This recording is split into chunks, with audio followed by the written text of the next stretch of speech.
This is LBC from Global, leading Britain's conversation with James O'Brien. Good morning. It's 3 minutes after 10 and you are listening to James O'Brien on LBC. Strange days, strange times. I'm glad that no senior Tories come on this programme because given the proper questioning that they are always exposed to on their annual tour of local radio studios, if I had access to Home Secretaries or Prime Ministers or Cabinet Ministers or any of that, I'd be profoundly embarrassed, possibly even humiliated today by the ease with which people at BBC Cambridge and BBC Manchester managed to actually speak a tiny bit of truth to power and hold these jokers to account. And speaking of jokers, it's a mad election, isn't it? It could still be, it's probably still a year away, although whispers are growing that the cynical nature of politicking at the moment suggests it may be sooner rather than later. If you could apply the laws of logic, the most basic laws of logic to Suella Braverman, but of course you can't, that is the definition of unhinged, you would think she thinks there's going to be a snap election, quite a snappish election, a snappier election than the general consensus allows, because she is so clearly already campaigning for the leadership battle that would follow a Conservative defeat. So, you could look at her disgusting outbursts this week. And we'll talk a little later about how she's made the Mail on Sunday, the first newspaper in history, compelled to apologise for an article written by a cabinet minister. Now, here's a little prediction for you. If you find yourself routinely reading or tuning into client journalists, you probably haven't heard about that story. The Mail on Sunday becoming the first newspaper in British history to apologise for an arguably racist lie told by the actual Home Secretary. More on that a little bit later in the programme. But I mentioned the sort of looming election for the very simple reason that you would struggle now to tell me on what platforms the Tories are going to fight. Now, you wouldn't, I don't think, be able to construct a PhD thesis on what platforms Labour are going to fight the next election. But in terms of promises or policies to make your life better, what do you think the Tories can do? Yeah. I have to interrupt those silences, otherwise the emergency tape kicks in and you start listening to an episode of my Full Disclosure podcast. But I'm never entirely sure just how much silence I can get away with. There have been times when you've heard Keith in my ear go, "Speak! Speak! Say something!" Because the silence is stretching out to such a degree that the emergency tape is about to kick in. But what would they fight it on? Now, that fella who is very emblematic, really, of just how desperate the Tory situation has become, 30p Lee Anderson, or Leenock, I'm told, to his mates, he has given the game away, actually, whether he was too thick to realise that you're not supposed to say that stuff out loud, or whether it is just an incapability of conceiving anything more complicated. He essentially said it's going to be culture wars and transgender arguments. That's all we've got. That's all we've got to fight the next election on. Partly because Jeremy Corbyn was the main reason why people who shifted their vote from Labour to Conservative in 2019, he's gone. Tory attempts to somehow nail Keir Starmer to Jeremy Corbyn's shrinking mast are not succeeding. They're not. Doesn't mean they won't succeed when we get nearer to the time, but they are not succeeding. And Brexit has been done, and so has the country, eh? Really? That's the ultimate irony of Brexit. It got done and so did you. And most people, or a growing number of people now, are ready to admit that. So they can't even campaign on that. I think they'd even struggle, and it wouldn't be a proper policy, pledging to improve your life. I think they'd even struggle to campaign on don't vote Labour because they'll reverse Brexit. Probably quite a lot of waverers would go, "Oh, that's good. Then they've got my vote." So they can't campaign. They can't campaign on any of the issues that they won in 2019 on. And if the numbers don't really support this, but outside the Westminster bubble, but inside the Westminster bubble, there is still a profound belief that Boris Johnson was possessed of some sort of electoral Viagra that reached parts other politicians could not reach. The electorate don't confirm that, but pretty much every right-wing commentator in the country remains convinced of it, but he's not there either. So you're not going to be able to have any Boris Johnson flavoured vavavoom entering into the conversation either. So what the hell are they going to do? The maddest thing about Tory politics for the last 10 years or so is the shovel loads of cash that they have. I think they're all Australian as well, which makes it even funnier. The shovel loads, barrow loads of cash that they have shipped to so-called advisors, whose only job really is to come up with what they call wedge issues, something which will be divided on. What a coincidence that a survey appears today suggesting that we're now a little bit more concerned about immigration than we were last year. Still less concerned about immigration than we are about, say, the economy or the health service. But just you wait until the newspapers start turning up the heat again, and old creepy Uncle Nige gets down to Dover with his Fisher-Price binoculars and starts taking his weird little selfies again with desperate refugees in the background. You know, as that dial gets turned up, so will public interest or public concern about immigration. There's a story we'll get on to later about 1 million British children either sleeping on the floor or sharing a bed with a sibling, often a considerably older sibling. 1 million British children who haven't got a bed of their own. But hey-ho, let's get cross about 20 mile per hour speed limits being introduced into areas where people are more likely to be crossing the road. I digress slightly, but I don't, because that 20 mile per hour speed limit is a wedge issue. Sunak today reported he's going to come out. Daily Mail, always the place to go to when you want to find out how the manipulations are proceeding. Sunak's fight back in war on motorists.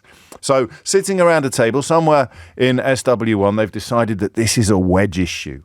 I think the Uxbridge and Ruislip by-election probably helped, because although the Tories hemorrhaged votes in Uxbridge and Ruislip, they clung on to the seat by their fingertips, and the main reason for that was largely misinformation and propaganda masquerading as journalism being undertaken by various right-wing commentators and pundits, people believing that ULEZ was going to hurt them financially when it wasn't. Not saying it won't hurt anybody, but it won't hurt anything like the number of people that voted against it because they thought it was going to hurt them. So the Tories think, well, we can tell lies about motoring.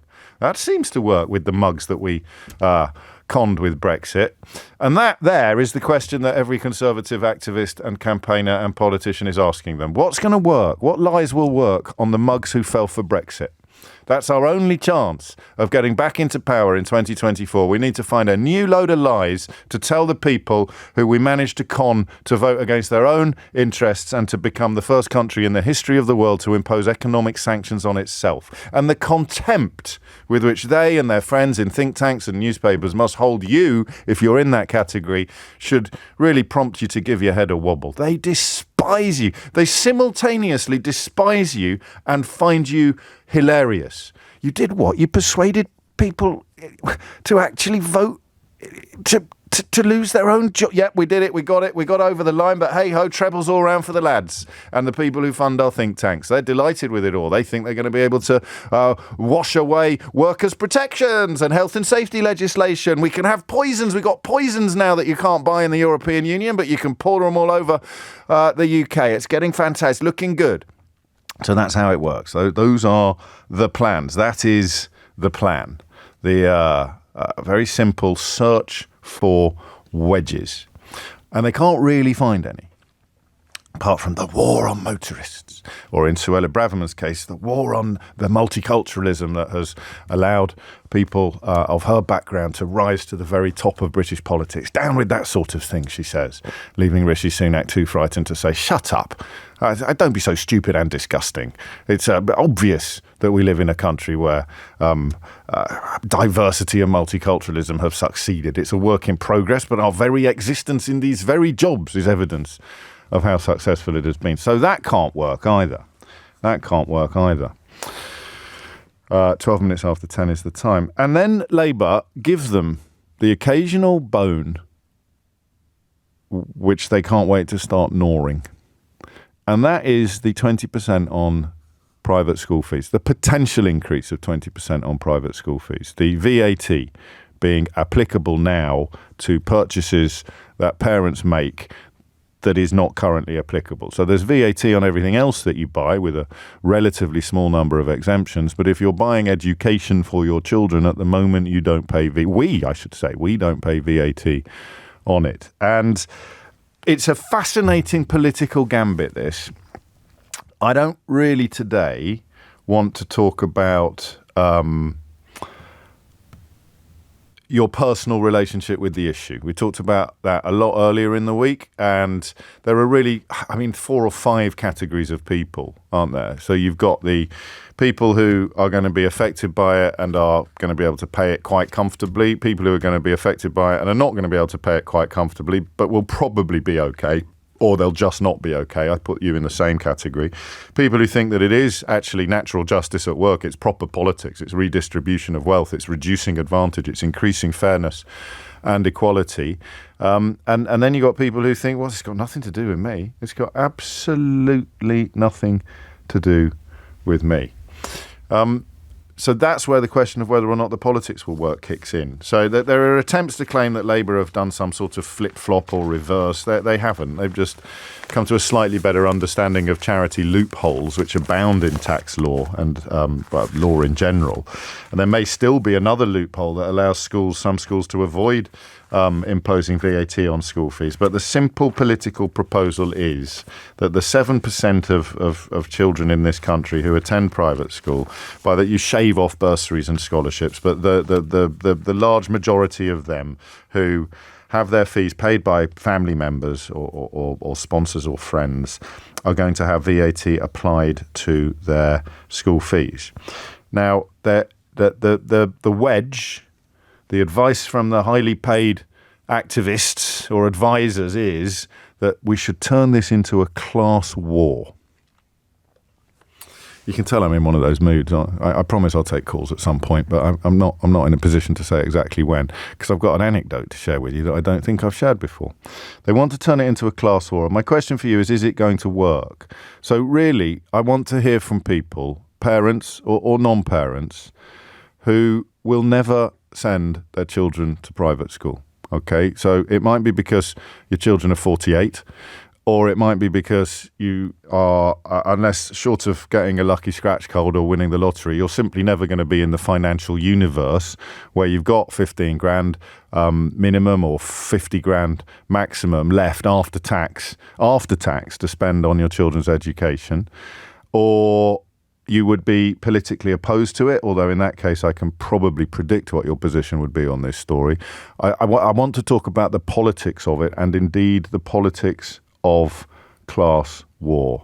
0345 6060 973 is the number that you need to tell me what you think of this policy.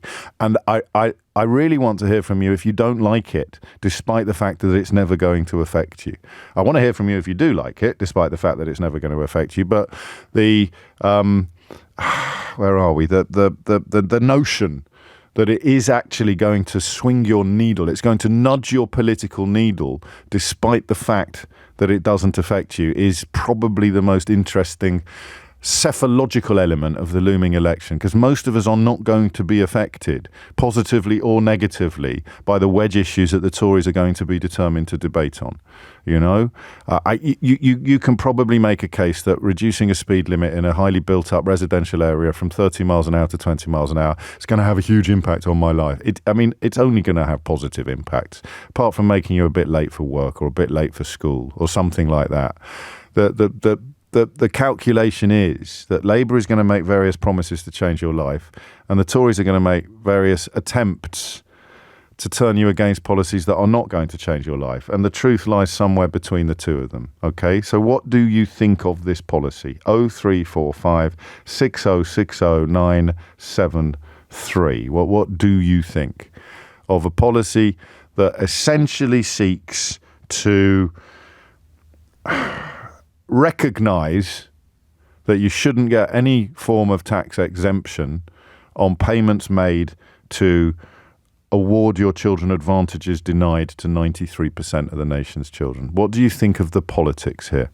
0345 6060 973. And then after the junction and before the calls start, I will share with you my personal, very odd and slightly traumatic experience of class war. I was a teenage victim of class war in circumstances that still make me slightly uncomfortable, because I thought I was on the other side of the class war. And an experience in the Museum Gardens in York in about 1989 made me realise that actually, for anyone watching from the outside, I was on the other side of the class war. 18 minutes after 10 is the time. So that's the question. You, as a voter, are not going to cast your vote according to Labour's school fees policy unless you are currently paying school fees and really, really, really resent, fear, or object to the idea of having to pay more. But for people who will not be directly affected by it, either through choice or circumstance, what do you think of the politics? The politics. 0345 6060 973. It's 10:18. James O'Brien on LBC. James O'Brien on LBC. 22 minutes after 10. I will, by popular demand, postpone my class war experience and share it with you a little later and get some phone calls on the board first. I can't. I don't know. I don't know that I've ever really nailed the art of a phone-in designed to map political opinion solely rather than experience. So is putting VAT on school fees going to change your vote? You can tell me that. Is it going to make any difference to the bigger numbers, to the metrics, to the bigger picture? I don't know that we can ever really do that in a phone-in, because unlike opinion pollsters, we can't select, We can't have a cultivated or a curated sample. I can only speak to the people that call me. And even if everyone says X, then it might be that there's more people listening who think Y. 22 after 10 is the time. The phone lines are open. And if you're not going to be personally affected by a VAT imposition on school fees, I want to hear what you think of it politically, ethically, philosophically, personally. Henry's in Mitcham to kick things off. Henry, what would you like to say?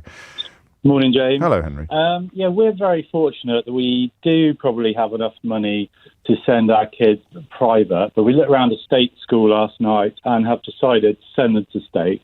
Quite a few of our friends are sending their kids to private school. I mean, the state school is extremely good, so that perhaps affects things slightly. So definitely. If you live in an area where you don't have a good state school, then that might influence. But we do have a good state school, and they're still sending them to private. Obviously, the VAT, there probably are some of our friends that are on the cusp of being able to afford it with that increase.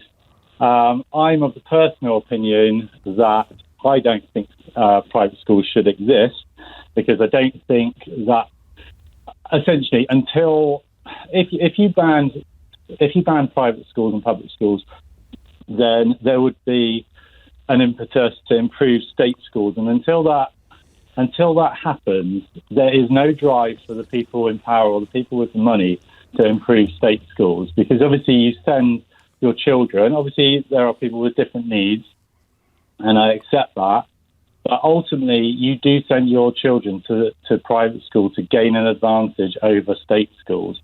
Now, I'm speaking as my wife went to private school, lots of my friends went to private school. Yes. I didn't, so I see it from both sides. Well, I think you probably see it a little bit more clearly, because I,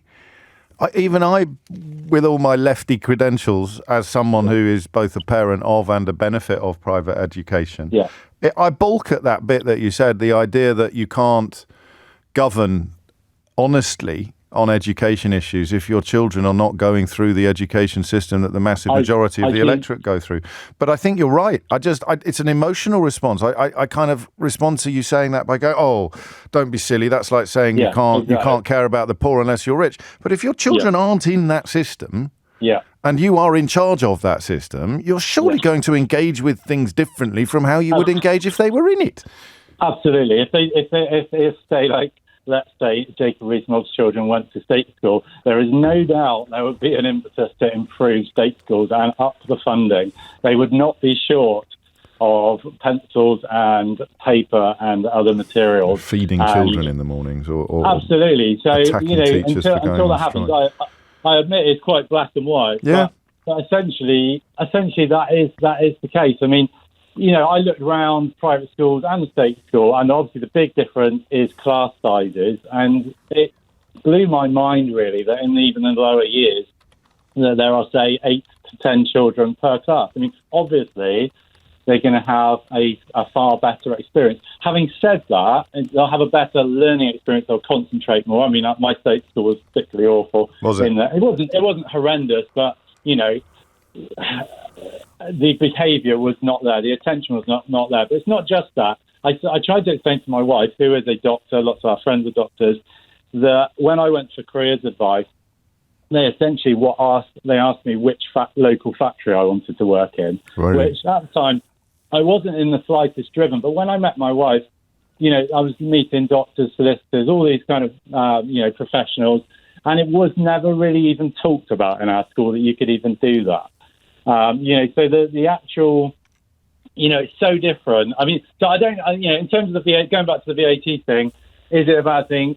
Yes, but I kind of, does it really matter? I don't know. Will it dramatically affect? Obviously, it affects some people in the middle that are scraping together, but intrinsically, it won't change the overall position. The rich people will still, send their rich people. I mean, I heard something this morning about someone I think it was television that are saying, if you pay all your fees up front, then you can escape the VAT thing. Well, obviously, people scraping together, again, that only helps the very rich. Yes. The people scraping together are not going to be able to pay it in one lump sum. But that's where the politics might work. If you need to ignore the numbers because they will be close to negligible. But the people who really will be squeezed out by it, while, as you remind us, people who've got capital, people who've got a lot of wealth, as ever, actually get a cheaper deal on everything than people who are less well off because they can just stick the whole lot in up front. Do you think, and in the circles you move, you're very, very well placed to answer this question, do you think it's going to have political salience for people not directly squeezed out of the game? People who either have to, save a little bit more to keep their children in these schools, or people like you, really, who aren't going to send your children to these schools at all, but could do if you were so minded. I think politically we're in a strange situation in that most of my friends would definitely not vote Conservative. Right. But it may possibly sway them to vote Lib Dem or something like that, although they're obviously making noise about possibly going even further in certain ways. So it may make them think again, but they certainly wouldn't vote Conservative. Whatever the weather, and however loud and violent the attempts to turn this into a class war issue. Henry, that's a perfect opening call because you're both inside the story and outside observing it, which I suppose in a sense I am, but from the other side of the fee-paying fence. 0345 6060 973 is the number you need to nail the politics of it, which Henry just introduced at the end perfectly. I mean, we're living in an era where however loud the newspapers shout, with the exception still of immigration, they don't change the game anywhere near as much as they thought anywhere near as much as they used to, and as much as some of them still believe that they do. So when you read about the Tories, Rishi Sunak later today, I probably should have mentioned this sooner, is going to accuse Labour of waging a class war. So think of the people involved. Rishi Sunak, one of the richest men in the world, is accusing Keir Starmer, who his working class credentials, if you care about such things, are impeccable. His mother worked in the NHS, his wife worked in the NHS. His career was spent in public service as a lawyer, and he grew up understanding what a shortage of cash looked like.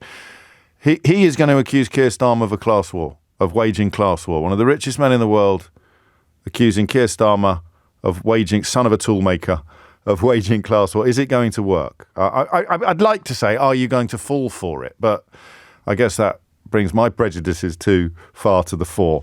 Hit the numbers now. You will get through. 0345 6060 973. It's 10:30. James O'Brien on LBC.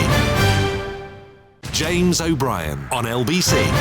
10:34 is the time. You're listening to James O'Brien on LBC. Here's a little slice of Sunak. As I mentioned to you, it falls to the BBC's regional reporters and, of course, Global's regional reporters as well, to go to places where, oddly, studio-based London broadcasters rarely seem to manage to reach when they're interviewing senior members of government, i.e. ask them some difficult or some important questions. And this is the political editor of BBC South, Peter Henley, talking to Rishi Sunak yesterday about this school fees issue that we're discussing now. So what do you think of Labour trying to make it more expensive? Labour's approach to that just illustrates that they don't understand the aspirations of families like my parents, who are working really hard. They wanted to do something for their kids that they thought would make a difference to them. And I think Labour's approach to that is to clamp down on it, right? They don't understand the aspiration that people have to try and provide a better life for their kids, and they want to punish them for that as some part of some class war. I don't think that's right. You know, my family emigrated to this country, didn't have an enormous amount, but they worked really hard, they integrated, and they just wanted to give their kids everything they could. I think that's quite a natural instinct that many families will feel, and I want to make sure that my government, my party, is on the side of people like that, because that's how I was raised and those are my values. Is it going to work? Is it going to wash as a class war? John's in Edinburgh. John, what do you think? Well, I don't. Yeah, so it's a bit of a strange interest I have, because I don't think our kids will be going to private school. So right. I've got 3 kids, but if you go back to the start, the way I come at it is education. Private education is as old as the hills. There's always been teachers and of all sorts over the ages. State education, compulsory state education, is a relatively new thing. Mm-hmm. Historically speaking, I mean, not in sort of living memory terms. Yeah. But what I don't understand is why people think. So even though I can't, I'm not going to be part of that system. What right does the state have to take away or interfere in the private education? And I think paying... Well, that's a question about what right the state has to impose taxes, mate. Yeah, I don't see... Yeah, you're paying VAT on your breakfast. Yeah, I think, though, taking away some of the burden for educating children from the state and doing it privately... But they're providing education for every child in the country, whether parents choose to take it up or not. I could be wrong, but I don't think this has got the libertarian flavour to it that you're pursuing. Here is free full-time education for your child from year 1 to year 13. Here it is, right? Oh, okay, I don't want that. I'm going to spend a ton of money on getting them a better deal, a better advantage than the 93% of children in the state system. It's okay, that's fine, you carry on. But obviously, if I'm putting VAT on your breakfast, I'm going to have to put VAT on that as well. That's how I see it. Doesn't mean it's the right way or the only way to see it, but it seems pretty clear to me that that's what's going on. You don't pay VAT on children's shoes, do you? So, there's different things that you can do. Nobody pays VAT on children's shoes, but you don't get free shoes from the public purse for every child in the country from year 1 to year 13. So I don't know that shoes play a role in any comparisons here. Well, okay, back to the education thing. Yeah. I don't think pulling some people down helps pull others up. I don't buy that, and I think that the government, it's almost like people how much do you really care about the poor, or how much do you hate the rich? And I think it's a jealousy. I think that's what they're playing into this political policy from Labour. It's more about. Well, then I'm the perfect counter to that, because I'm paying it, and I'll be hit with the extra 20%. So I can't be jealous of myself, can I? But I think it's a move towards a fairer society. I don't think you're a typical voter. I know a lot of people... Well, I can only tell you where I'm coming from. The fewer people that have an education like mine, the better... I beg your pardon. The fewer people that have the paid-for privilege of an education like mine, the more likely you are to see an education like mine spread further around the country, and that would be for the general good. It'd be good, yeah, and it's great. And like I said, I know people went to private school. I don't see how charging extra tax on that is going to help the state sector. I don't see it. It's £1.5 billion, about 6,000 teachers, they reckon. I think it's the politics of kind of grievance. Okay, and you can keep saying that, and I can keep giving you evidence why it isn't. Not just personal. It's not evidence, though. It's your opinion. Well, no, it's not. It's your opinion versus my opinion. No, it's not. It's not. You're saying that my position is based on envy, and I'm pointing out it can't be, because I'm in the category of people that are going to be affected by it. I didn't say your position was based on envy. Everybody else who thinks like I think is based on envy. No, I'm talking about my life and people that I know who are against private education, and it's basically because they dislike the wealthier, people with more money. Yeah. And I'm not in that category. I'm not in that category. I have to take your word for that. But obviously, if you put VAT on private education, they're still going to be wealthy. But I guess you have to explain that to your friends. It'll be more elitist. It'll become more elitist. That's the problem. That's the problem. Abolish it altogether, or nibble at the edges. In philosophical and ethical terms, it's better for the community to nibble at the edges. But I suspect that in terms of genuine equality and genuine fairness, it would be better to get rid of the whole thing. No Labour government's going to do that. Although in my lifetime, I sense I'm older than you, in my lifetime it was actually Labour policy. I had the remarkable experience of sitting in A-level politics class at one of the most prestigious public schools in the country next to a lad whose auntie was a Labour Education Secretary of State pledging to abolish private schools. It was a much more complicated family situation than that little vignette allows. But, it was policy. It was, for a very, very long time, something that Labour pushed hard for. But that ship sailed. I think it sailed with Tony Blair, who, of course, was educated at a public school just down the road from where you are in Edinburgh. 10:40 is the time. Alan is in Bristol. Alan, what would you like to say? Oh, hi. Hello. Hi, James. About 11, 12 years ago, I was working in a very prestigious private boarding school in Surrey, where the fees were more than my take-home pay, for one student.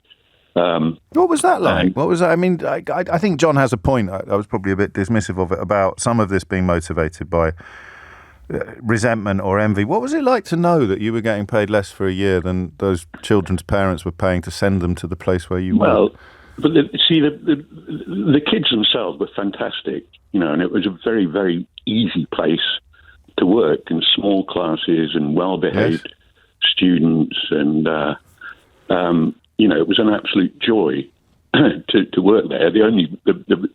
Any contact with parents, I hated that. Parents' evenings and parents getting in touch. Oh, why is my child only achieving a C? We're paying you lots of money. And you were. So the parents, I didn't like the parents, and 95% plus of them, I would say, were in finance of some kind. Yes. They were, society's takers.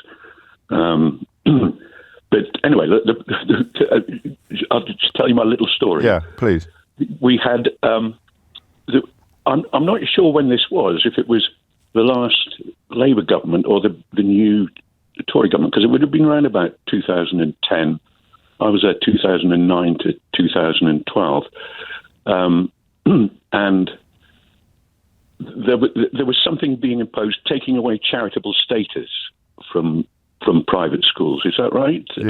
Yeah, but I think that's wobbled as a consequence of charity loopholes and the fact that it. I don't know the full details, but the headline is the VAT. The charitable status has been abandoned. Yeah. I remember that. So the chairman of governors got up, and all the other board of governors were there. They're all in grey suits. They were all bald, and for some reason they all had very shiny heads. But you see, you are now sounding like a class warrior. You can't object to the fact that they all wore suits, Alan, or had shiny heads. Well, no, all right, no, it was just interesting. It was comical. All right, so there's a homogeneity about them, perhaps. Yeah. And the chairman of governors stood there and saying, where there's been problems, about fees and VAT. He said, luckily, on the board of governors, most of us are chartered accountants, and we've sat around for hours and hours, and we've managed to find a loophole. Yes. So this is, it's just sort of echoing what you're saying, and I've no idea what the loophole was. One of them is to pay your fees years in advance to escape a VAT charge in the first year of a Labour government. So that's this week's loophole, is that you could avoid it by paying it up front, which is obviously not going to apply to everybody, but it will apply to some. Yeah, but it was just this horrible cynicism. They're trying to do this to us, but we've beaten them. We're all chartered accountants. We know what we're talking about. Yes. I think that's how wealth often approaches taxes, and it's one of the best things that they've communicated to people who benefit from tax. People who are net gainers from paying tax have been persuaded that taxes are their enemy, even though they get more out of the pot than they put into it, which is true, I think, of most of the population. It's certainly a hell of a lot more than most people would think if they were asked. And so in a sentence, Alan, the politics of it appeal to you because...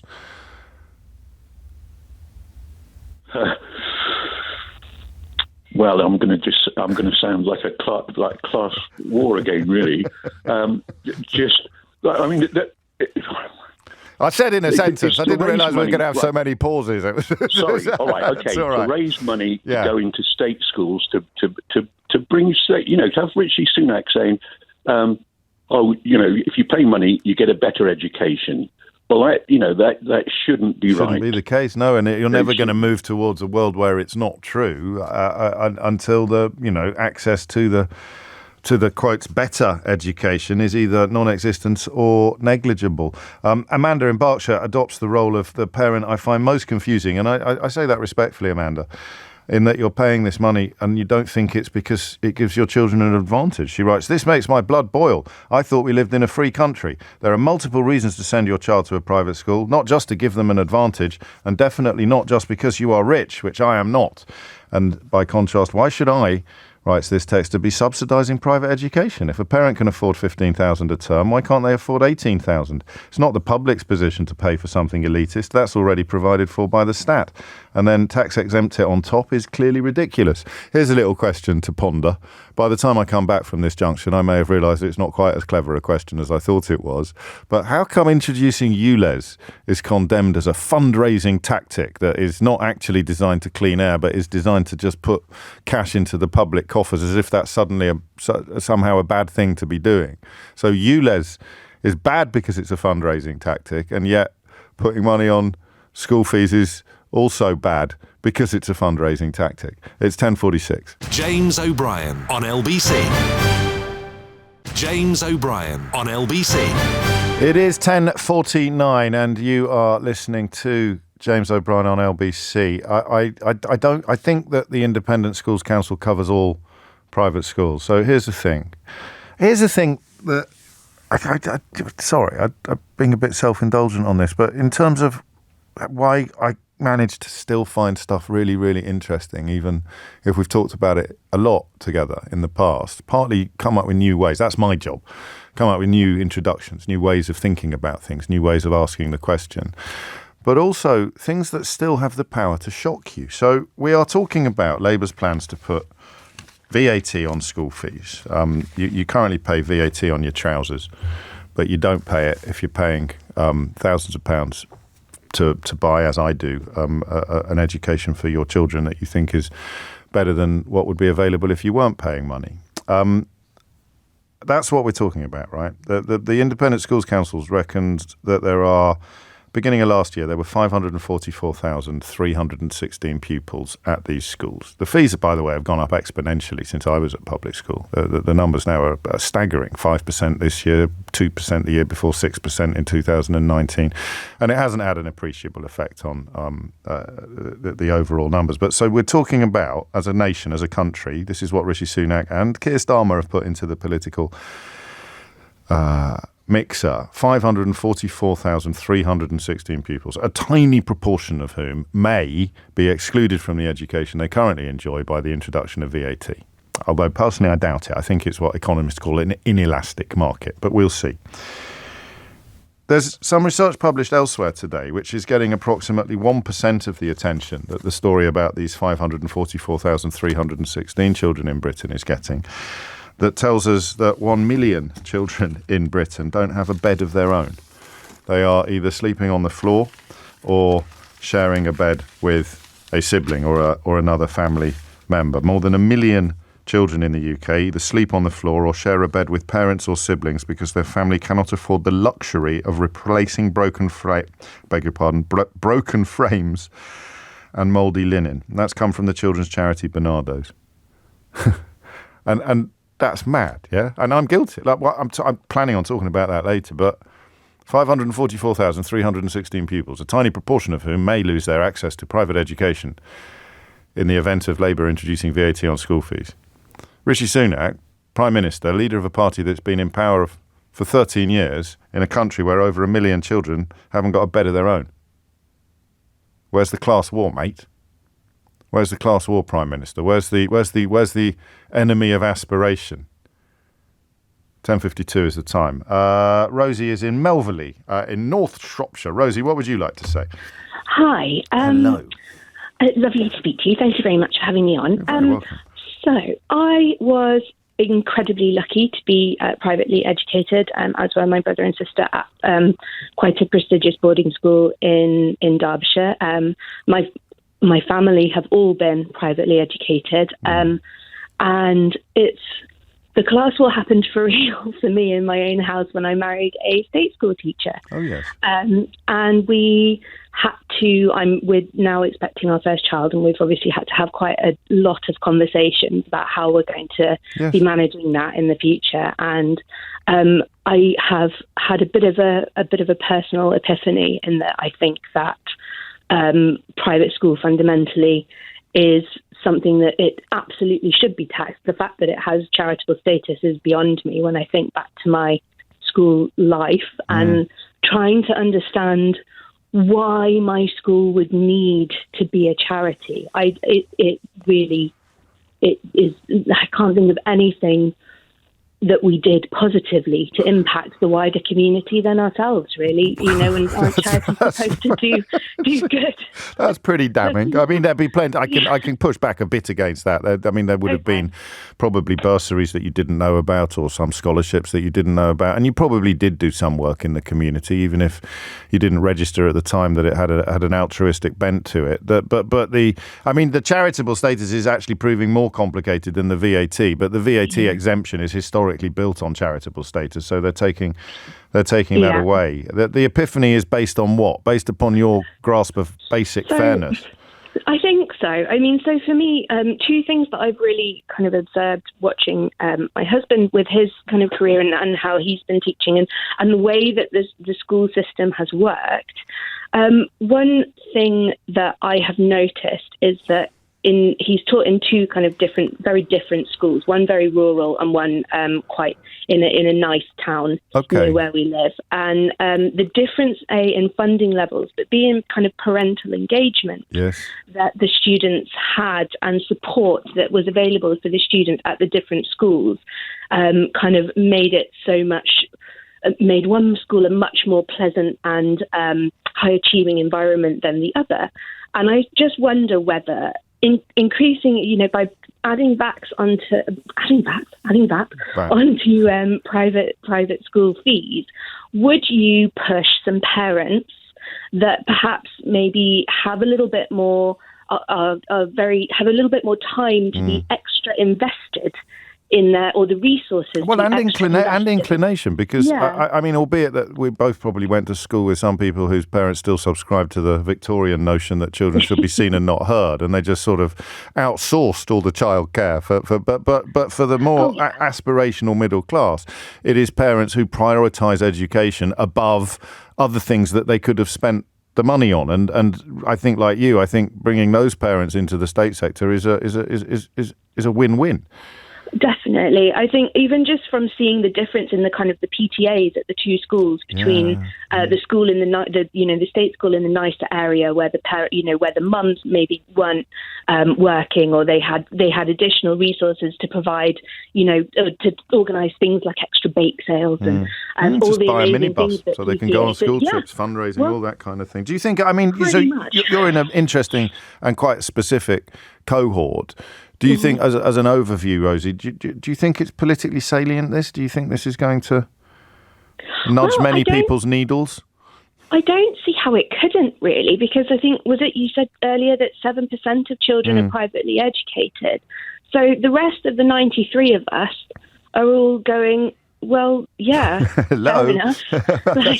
Well, there's another category that we missed, actually, that Tracy's been in touch to remind us of. She says that what about people that do use independent schools and will be scuppered by the plan but still support it, which is where I sit, writes Tracy. I don't think Sunak can turn this into Labour not understanding hard-working people and aspiration. Surely hard-working people that can't pay for it will just feel insulted, which plays into what Rosie was saying. It'd be interesting. I mean, they are desperate for wedge issues, and that's why today you're hearing about a war on aspirational middle classes and a war on motorists. Rishi Sunak casting himself as the hero you didn't know you needed to protect you from these class warriors and these people waging wars on cars. I just find it a bit daft, frankly, but that doesn't mean it won't work. This, after all, is the land of Brexit. Thank you, Rosie. Christopher is in Wandsworth. Christopher, what would you like to say? Oh, hi, James. Hello. Thank you.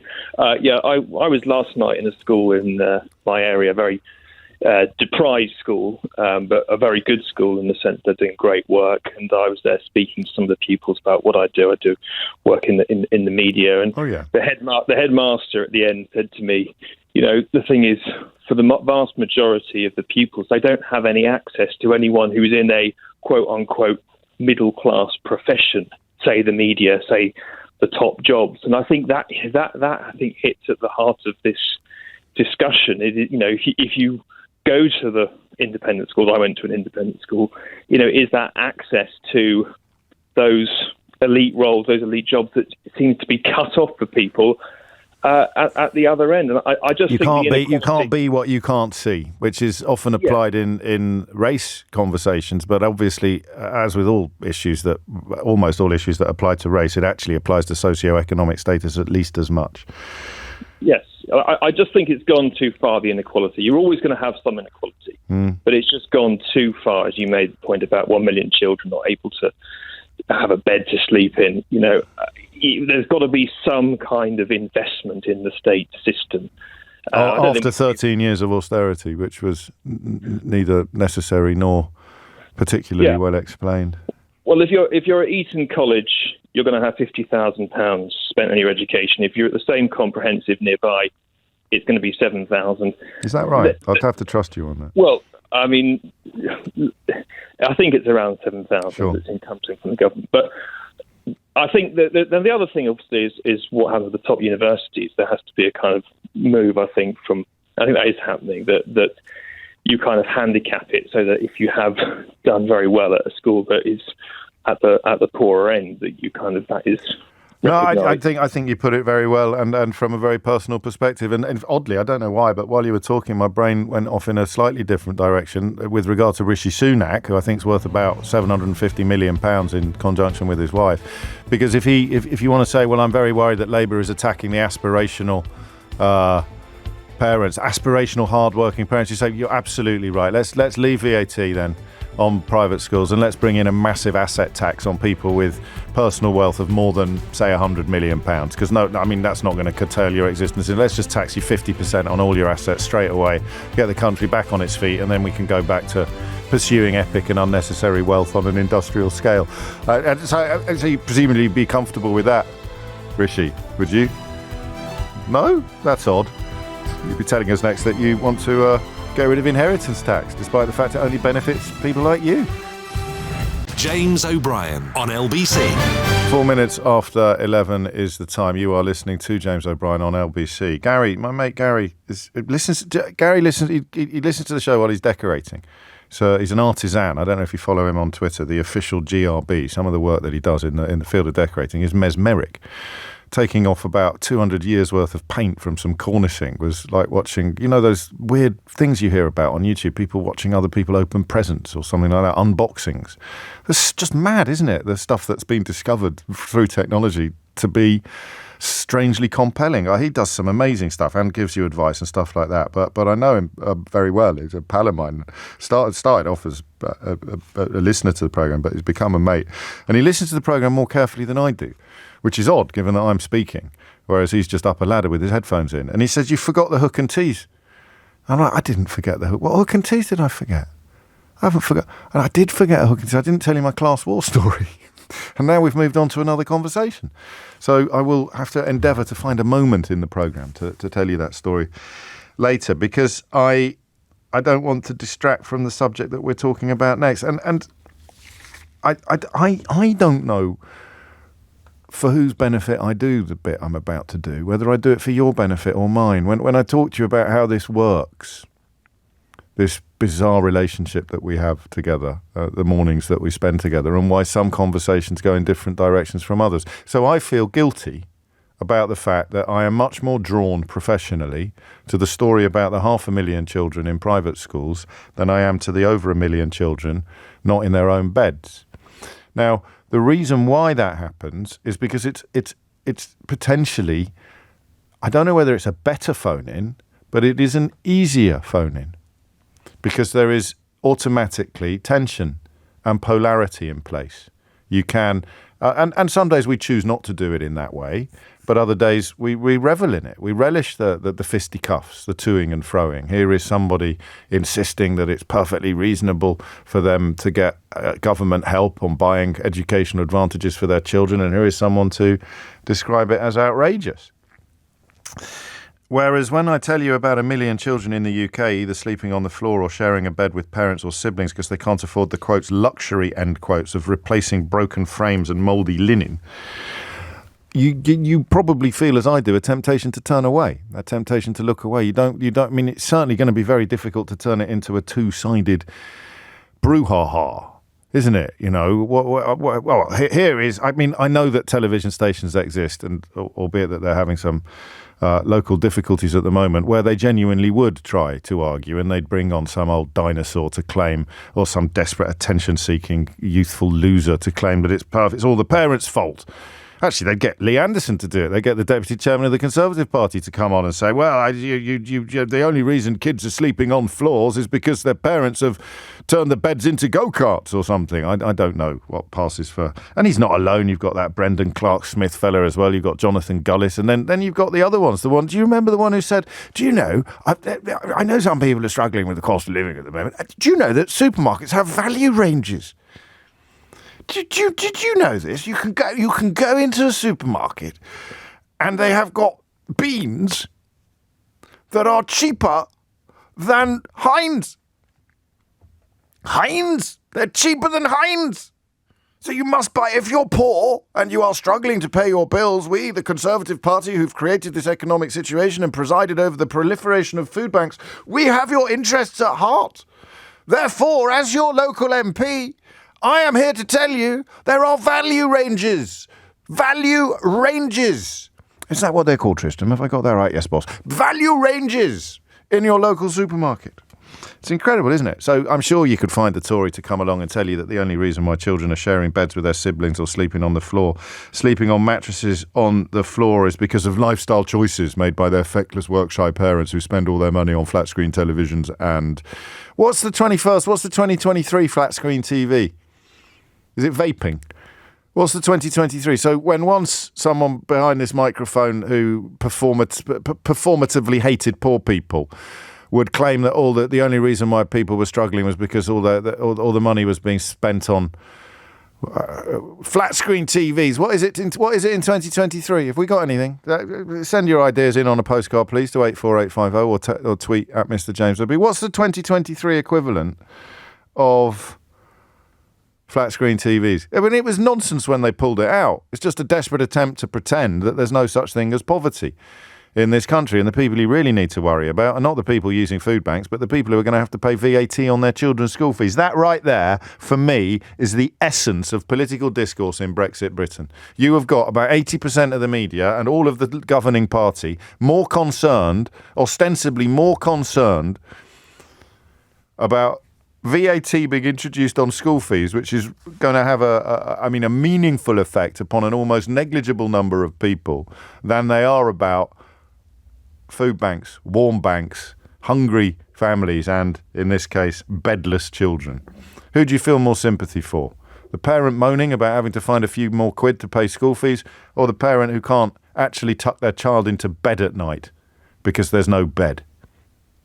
And hey-ho, here's a job for you. Netflix, isn't it? Netflix. It's all about Netflix, not flat-screen TVs. So they're probably spending all their money on Netflix. That's why they can't afford a bed for their children. Or, of course, you remind me, avocados. Thank you, Aidan.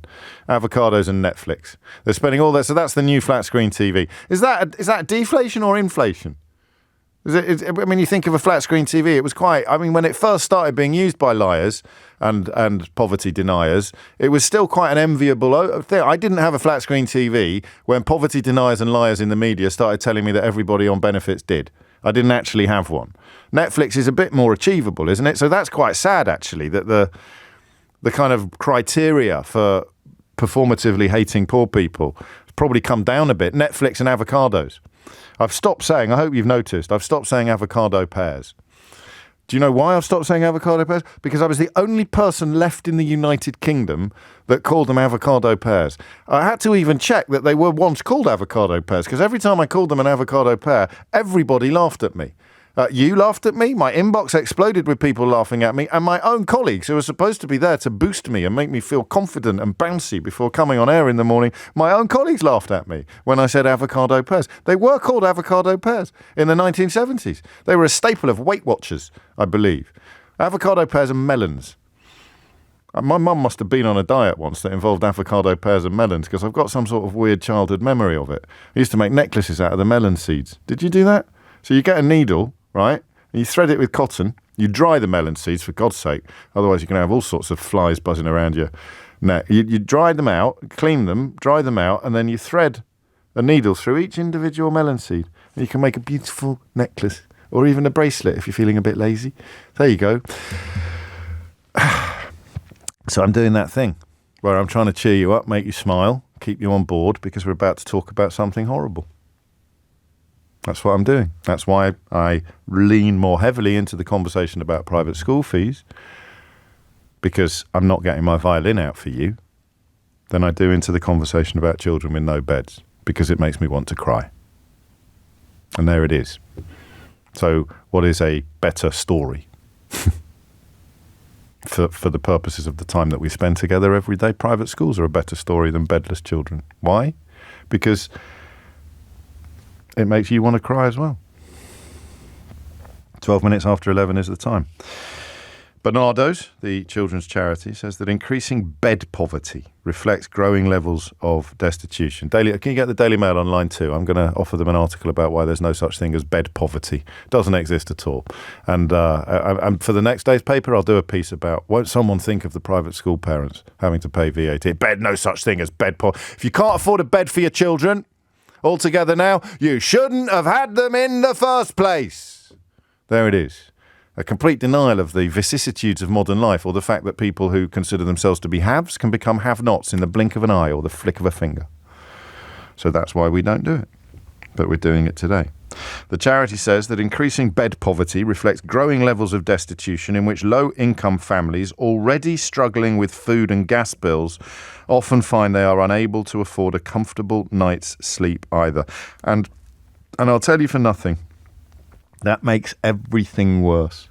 Any teacher will tell you that a tired child is a troubled child. A hungry child is a troubled child, and a tired child is a troubled child, and a hungry, tired child is not going to do as well at school that day as they would do if they were neither tired nor hungry. It's breathtaking. So about 700,000 children now sharing beds, while 444,000 are estimated to sleep on the floor, leaving them tired, anxious, and finding it hard to concentrate at school. I can't imagine you would want to jump in and phone me with the experience of what it's like, but I would be very grateful if you could share it. We will, of course, ring you straight back. We always do. But just give me the why of it, if you could. Give me the detail, because the headline is striking. The headline is stark. The detail is probably quite ordinary. So, you know that the food bank, if you go to a food bank either as a donor or a volunteer or a user, and quite a lot of users are volunteers, you know. I think that is, I don't know, yesterday we had a conversation about what it means to be proud of the country that you grew up in, but that something makes me feel quite what the word is, admiration.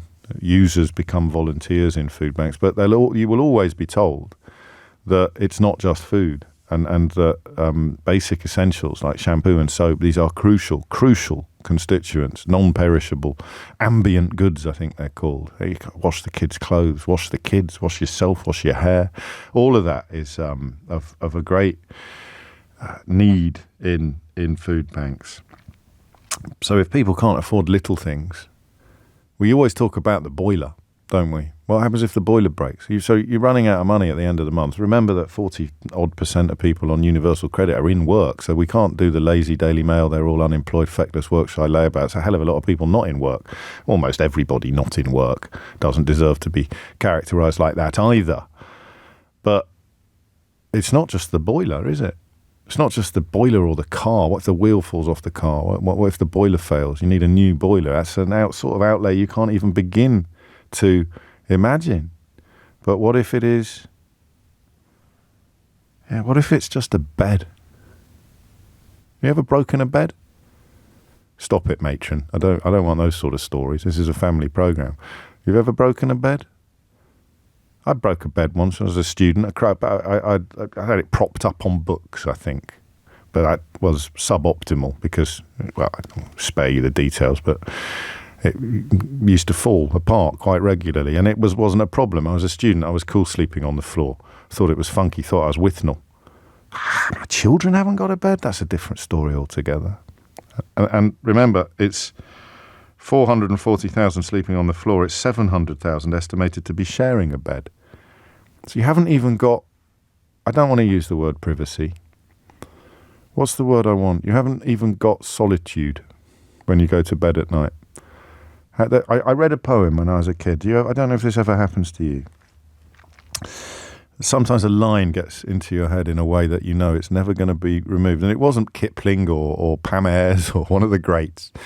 I don't even know who wrote it, but the snuggly bits where the pillow fits. There's a poem about sleep. It was a poem about bedtime. And that still resonates with me because you're in your own space, you're in your own head, you're reflecting on the day. I used to do an audit as I got older. A little audit in my head of things that have gone well or things that have gone badly. And then when I got older still, it would be things I've got to do, essays I've got to write. And when, of course, I went away to boarding school, I took that line with me, the snuggly bits where the pillow fits. And even at boarding school, where you've got 40-odd snoring, grunting fellow pupils lying in some cases, 2 feet away from you. They're not lying in your actual bed. You've still got the snuggly bits where the pillow fits. But not if you've got your brother's feet next to you. You haven't. You haven't even got the snuggly bits where the pillow fits.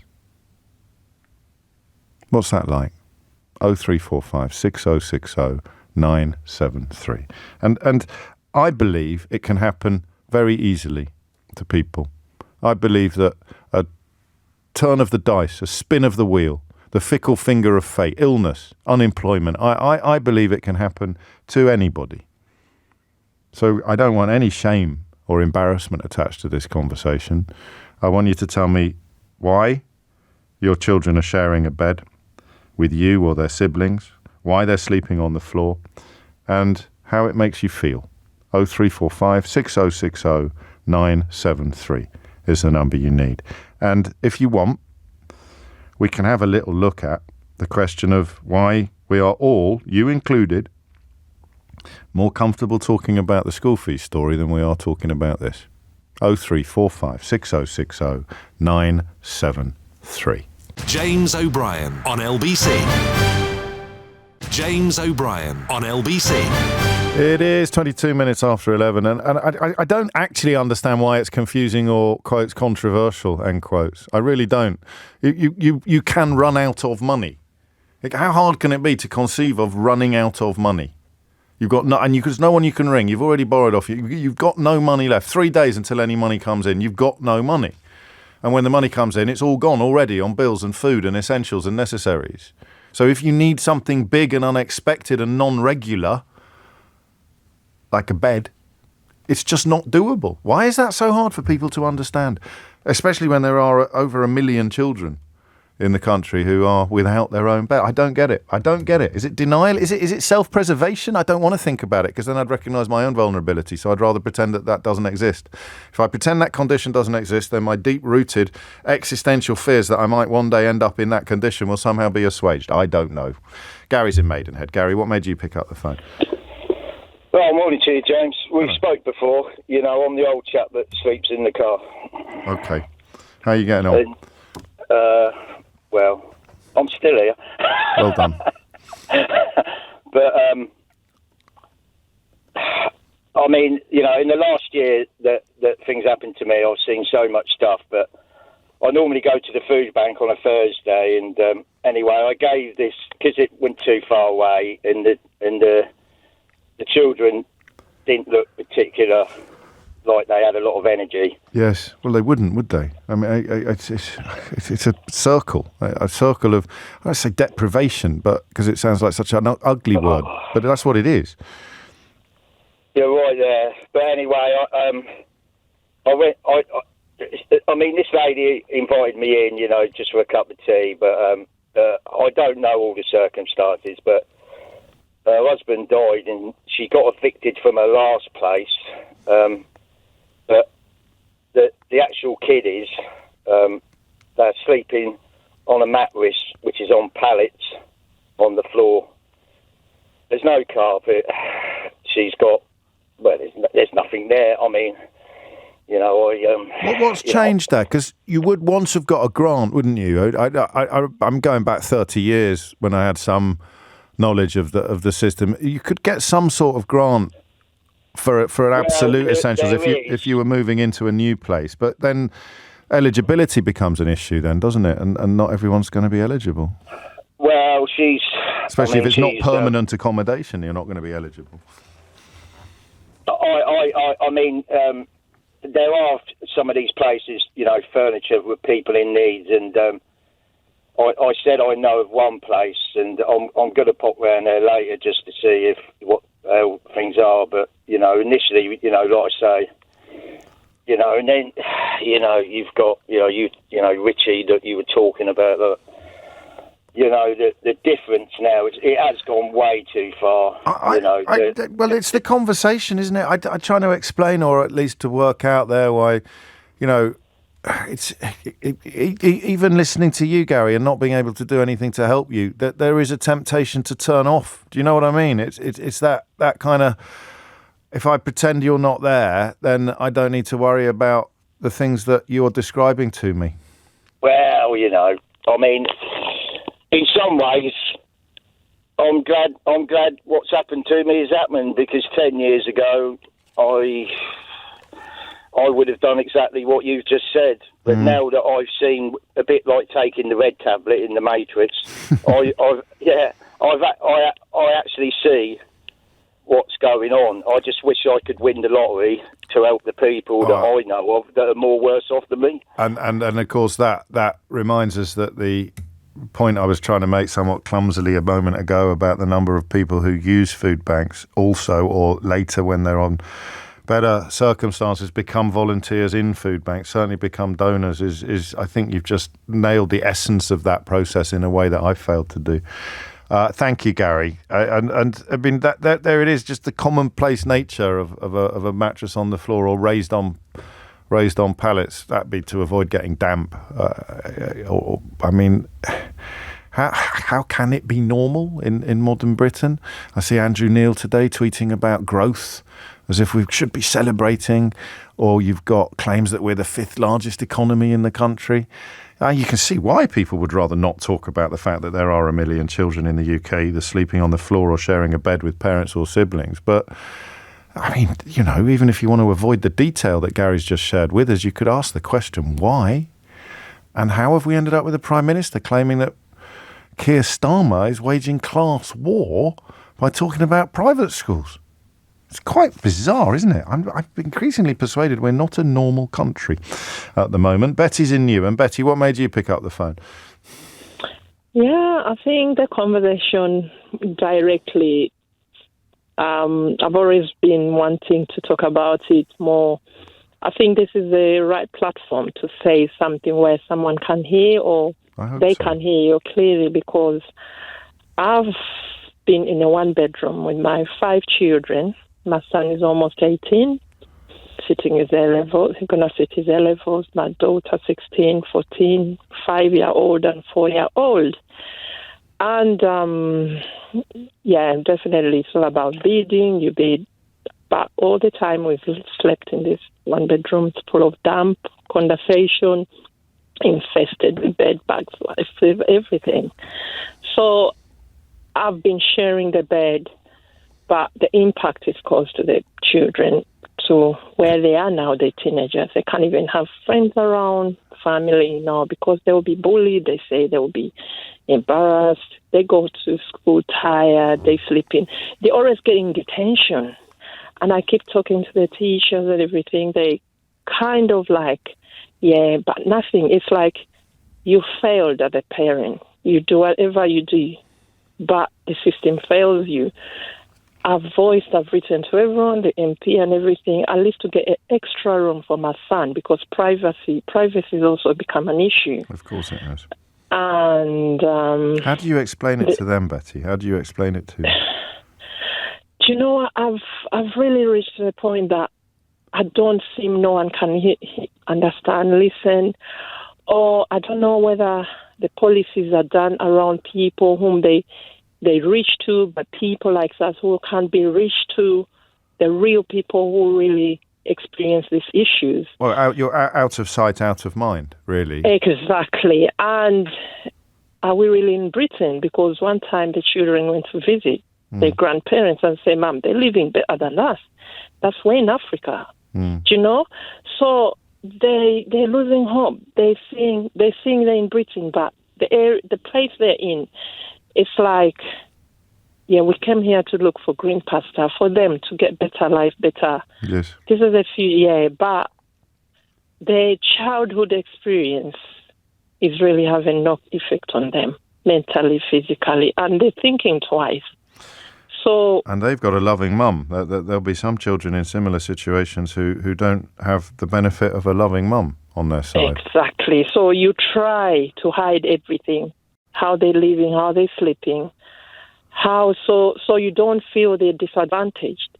You don't feel they need to be bullied. They don't want to know. They don't want their friends around to know their situation. When their friends come to pick them up, they have to meet them miles away from home. All these things, hiding away, losing their confidence, their self-esteem, their worth, just because I can afford the private accommodation, I can afford the mortgage, No, this is where. But remember, these are the children. These are the future children of Britain, or what? They're going to benefit. So where do mothers like us really? Sometimes someone told me it was your choice to have children. Okay. Oh, I'll be getting texts in a minute asking why you've got so many children if the circumstances are so bad. Exactly. Yeah. So, Here's one already. So, I have children. That is out of control. I'll bear children. But does it mean to put me into such a situation because I've got the children that I can't be able to look after, or I need the system to look after them? No. Yeah, I'm doing the best. They're not violent. They're not out there as trouble. They're not they're not these children that you find on the streets or doing anything. No, they're in education. Definitely, they will be benefited from them. One day, they will put something into the country. They will be of benefit to the country more than even I.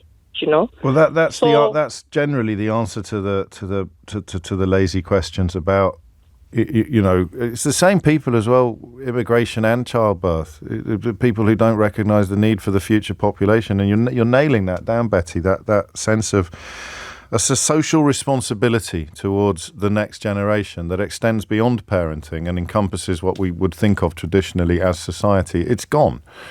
It was never perfect, but the safety net, it seems to me, used to be a lot bigger and a lot more tightly knit than it is now. And as with Gary a moment ago, I wish there was more I could say to you, except just to offer you that opportunity to be heard and to be seen that you don't find anywhere else at the moment. And you're not going to find it in a government obsessing about parents being asked to pay a bit more in school fees for their already relatively very, very privileged children. It's because no one's going to say to them, well, if you can't afford the school fees, why do you have the children in the first place?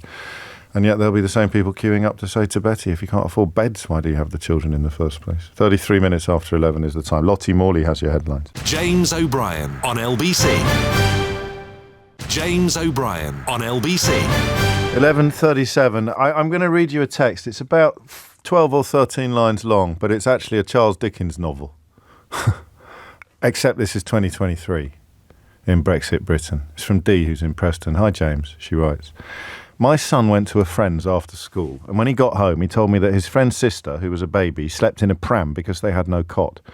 We had a brand new cot that we were given in the garage, so I promptly marched round to his friend's parents with the cot, and all was well.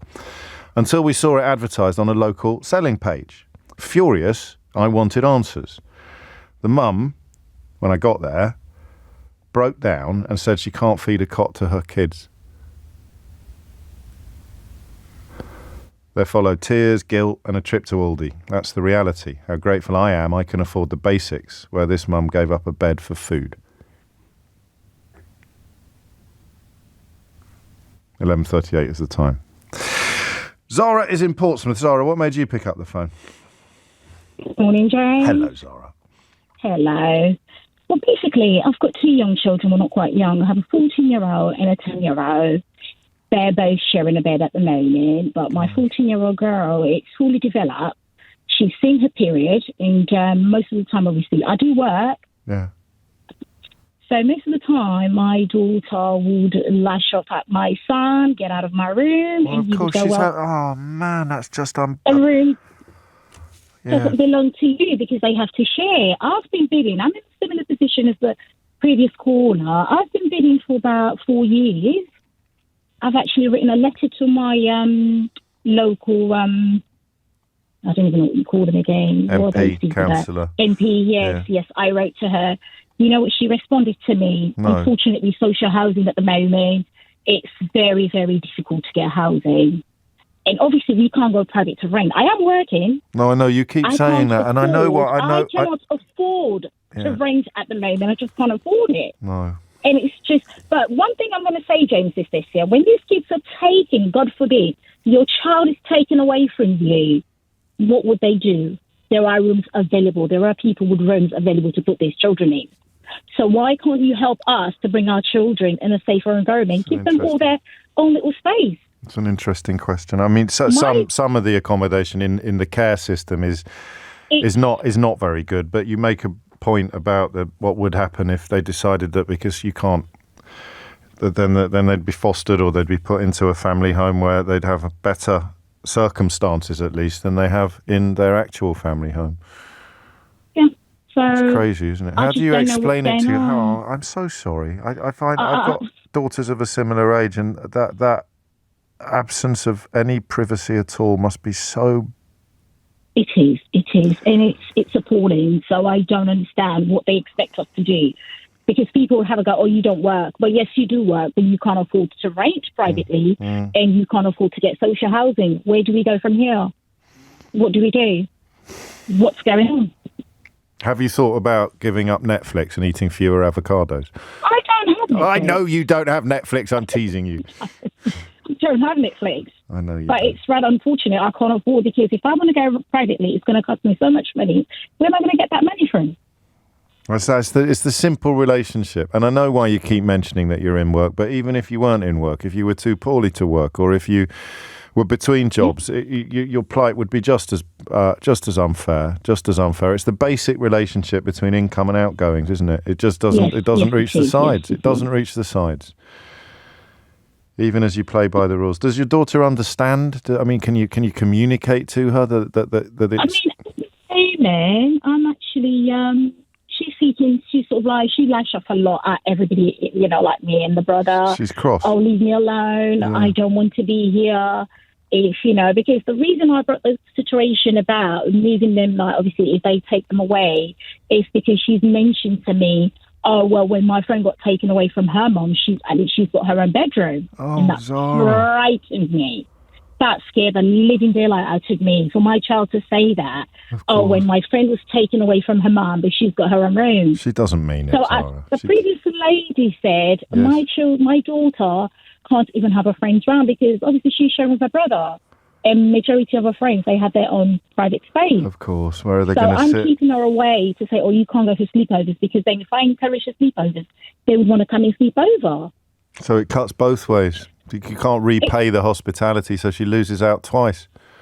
Absolutely. It's a nightmare. It is a nightmare. And again, as I said to Betty, you're there on their behalf, and there'll be some kids who haven't even got that, but it's not much reassurance to you, given the lack of the basic provision that you have. Thank you, Zara. 11:42 is the time. I can't leave the politics out of it. And it is, I say, guilty as charged. We lean into the conversations about private school fees a lot more enthusiastically than we lean into this. And yet Zara and Betty and others are out there every day listening to us talk about whether or not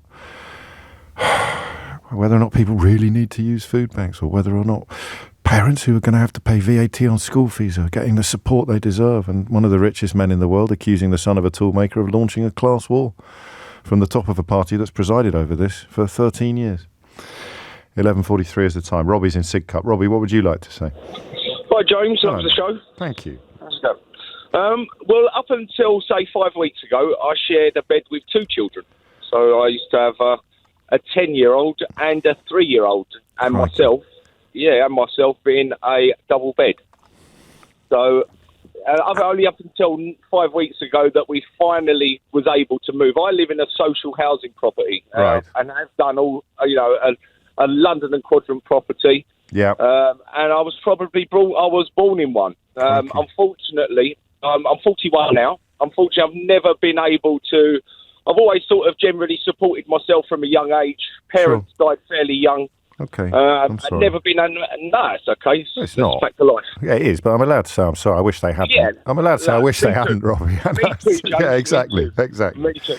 But neither here nor there, really. But more to the sense of I've never had the support there to say, there you go, there's a bit of money there to put towards a house or anything like that.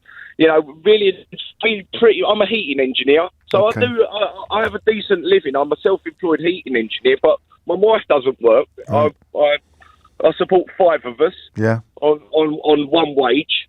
So to try and amass enough money to then buy a property is unfortunately just not. It's never going to be possible. It's impossible. Not without living a normal life. And I'm not up for working. No, for 20 hours a day or something stupid like that, or every week. You've got to spend time with the family if you can. That's what we're here for, isn't it? That's what we're here for. So only just recently we've just been. We had to find a property ourselves because on speaking with our housing association over a long period of time, to and fro, we was just told we don't have the housing. Yeah. We don't have the properties. But where we live, I can count probably 10 properties that are boarded up, that are all owned by London and Quadrant. But the problem is, James, is that the funds that they have got now, they've amassed themselves so large that they can't afford, number one, to maintain the properties that they've got. Their maintenance is awful. And bits that are council funded as well are being cut to the bone too. So a property stays empty because they can't afford to get it open. But actually, in the short term, they might be paying B&B rates for a family that could move into it. So it's costing them more than it would cost if we had sort of properly funded long-term local and national government. What changed? How did you? Because obviously you're the third parent in a similar situation to ring in, and you're the first one who's got over the line into the new property. What happened? How did that happen, Robbie? Well, actually, it was a mutual exchange. So somebody out of the blue contacted us, who we had contacted a long time ago, and they didn't need the space anymore. And she wanted. Right, our phone line's gone right at the end, but we got there. We got to the conclusion. Thank you, Robbie. Thank you for telling the story so sort of clear-eyed as well. The time is 11:46. You're listening to James O'Brien on LBC. More of your calls after this. James O'Brien on LBC. James O'Brien on LBC. 10 minutes to 12 is the time. I've teased you a little, haven't I, with things that have happened since I finished writing my new book that would have walked straight into the pages of my new book as even more evidence of its central thesis than I've managed to assemble in the 100,000 words that somehow I managed to squeeze out over the course of the first few months of this year. Someone I relied on quite heavily in doing some of the research is a journalist called Sam Bright, formerly investigations editor at Byline Times and now the UK deputy editor of The Smog, which is a climate investigations publication. He's also written a brilliant book called Bullingdon Club Britain, or Bullingdon Britain, isn't it? Is it Bullingdon Britain or Bullingdon Club Britain, Sam? We've got the phone. I think you're on mute. Is it our end or his end? This is brilliant. It's his end, is it? Are you there now? Yeah. Yes, can you hear me? Yeah, I can hear you now. Is it Bullingdon Britain or Bullingdon Club Britain?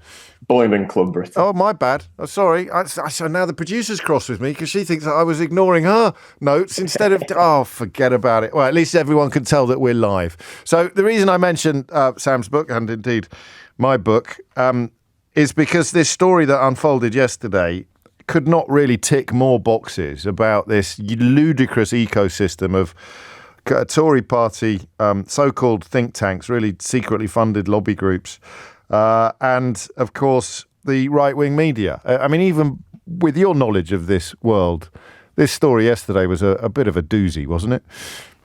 Oh, it was a cracker. I think it just epitomises that ecosystem of, as you've called it, James, that exists between these Tufton Street think tanks. Well, they call themselves think tanks, and essentially they're lobby groups for free market ideas, low taxes, less regulation, less environmental standards, and how they spoon feed that to the media, which is then distributed throughout Westminster and the public at large. Yeah, it was a staggering story. Because what they happened to spoon feed yesterday, and I think we're talking about a think tank called Civitas, which, if memory serves, was originally part of the Institute of Economic Affairs. Is that the one? And then it kind of hived off because even they realised that they can't all turn up from the same organisation every day on every other radio and television programme in the country without someone smelling a bit of a rat. So they're constantly setting up and regenerating new outfits. They shared some quotes, research end quotes, into net zero that the Times, the Daily Express, the Daily Mail, the Spectator and the Guido Fawkes hate site all regurgitated unquestioningly, but there were some fairly glaring errors in it, I gather. Yeah, exactly. Spot on. So they claimed that achieving net zero by 2050 will cost £4.5 trillion, so big, scary number, equivalent to £6,000 per household per year. So pretty hefty sum during a cost of living crisis, except that the report confused electricity output, in particular for onshore wind, mistaking megawatts, which is the overall output, and megawatts per hour, grossly exaggerating the potential cost of building new onshore wind, which, of course, the Conservatives have blocked in recent times, and putting that cost at £860 billion. Which is, you think at that point someone might. That's the point at which you tap your calculator, isn't it? And you think, really, that can't be right, unless, of course, you're a kind of blinkered ideologue. In which case, the bigger the number, the better the jackpot. Well, this is the irony that Simon Evans, who's a brilliant environmental journalist at Carbon Brief, actually got a tip off that this report was coming and did them the service of contacting them a couple of days ago, the author, to point out the error. And it wasn't changed prior to publication. They went through with it anyway.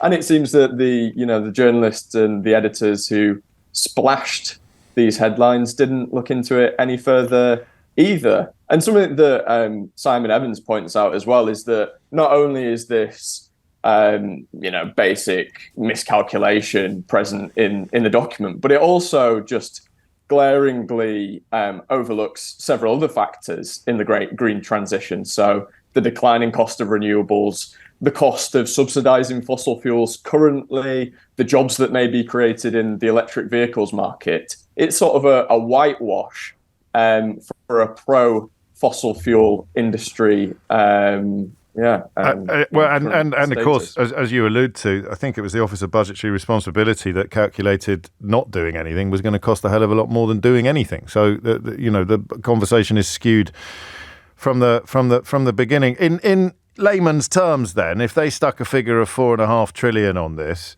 what would the real figure, if they'd actually done the sums right, have been? Do we know? We don't exactly know. They've acknowledged the errors in the report. Have the papers acknowledged it? Go on. Specifically in this section, they've acknowledged the errors. They haven't acknowledged that overall it misleads on the issue of net zero. I believe the Times has put an update on its piece. I'm not sure about the others. Okay. But I mean, as you acknowledged, the Climate Change Committee that advises the government and the Office for Budget Responsibility say that the cost of net zero will either be negligible or will actually benefit us because we'll have coped with the adjustments that have to take place as the climate changes. It makes for breathtaking reading, even for veterans of this swamp like you and me, claiming that moving to developing electric vehicles could cost 114,000 jobs, and then quoting a study that said, in the same body of work, quoting a study that said the electric car market could support 246,000 jobs by 2040. It's head wobble time, isn't it? It's maddening. And that's the thing, as we know, James, they've turned their cannons on net zero in this instance, but they've been doing this for years on a hard Brexit, on taxes, essentially creating the body of thought behind Trussonomics that crashed the economy last year. It is exactly the same people. Let's not make any bones about it. Exactly the same people and exactly the same secretly funded ideologies, so-called ideologies.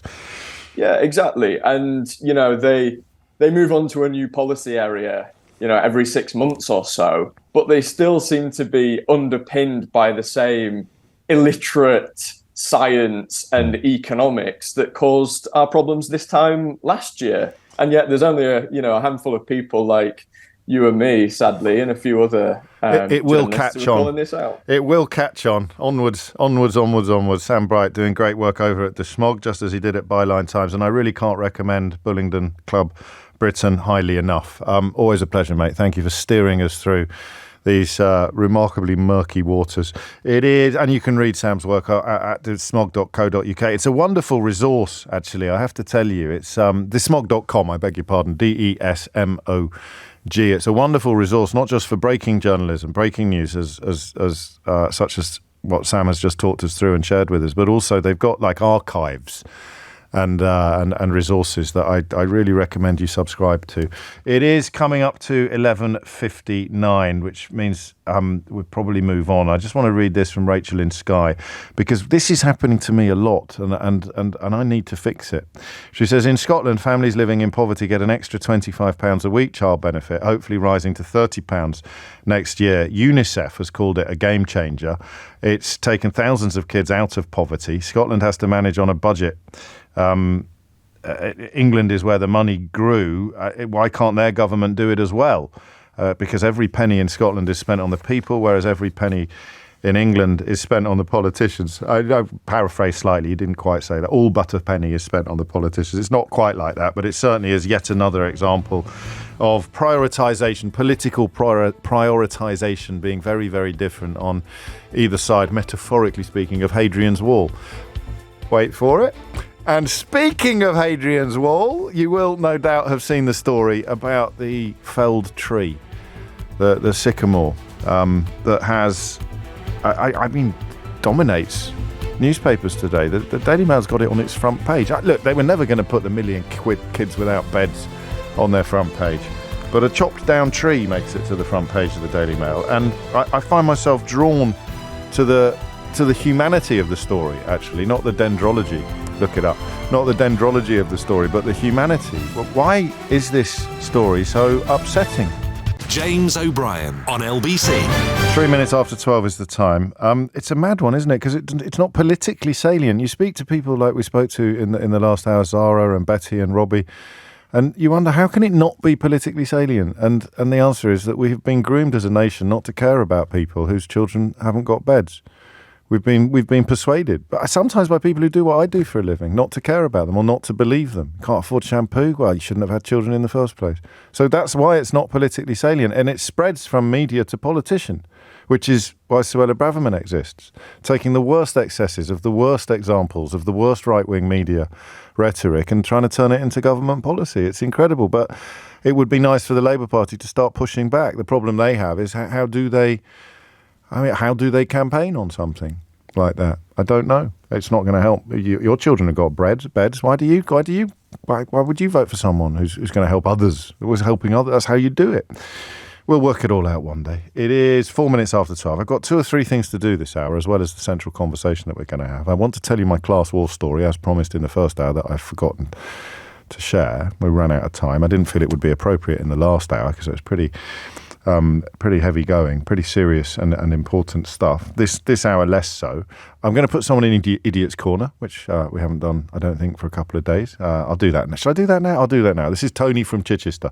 In Tony's defence, although he is clearly an idiot, he was probably using, I'm going to give him the benefit of the doubt, and think that he may have been using voice-activated technology to send this message. So some of the idiocy on display may have been accidental. Some of it, of course, was inherent. He goes, if you're present to James O'Brien, I think he meant presenter, and that's why I think it might be.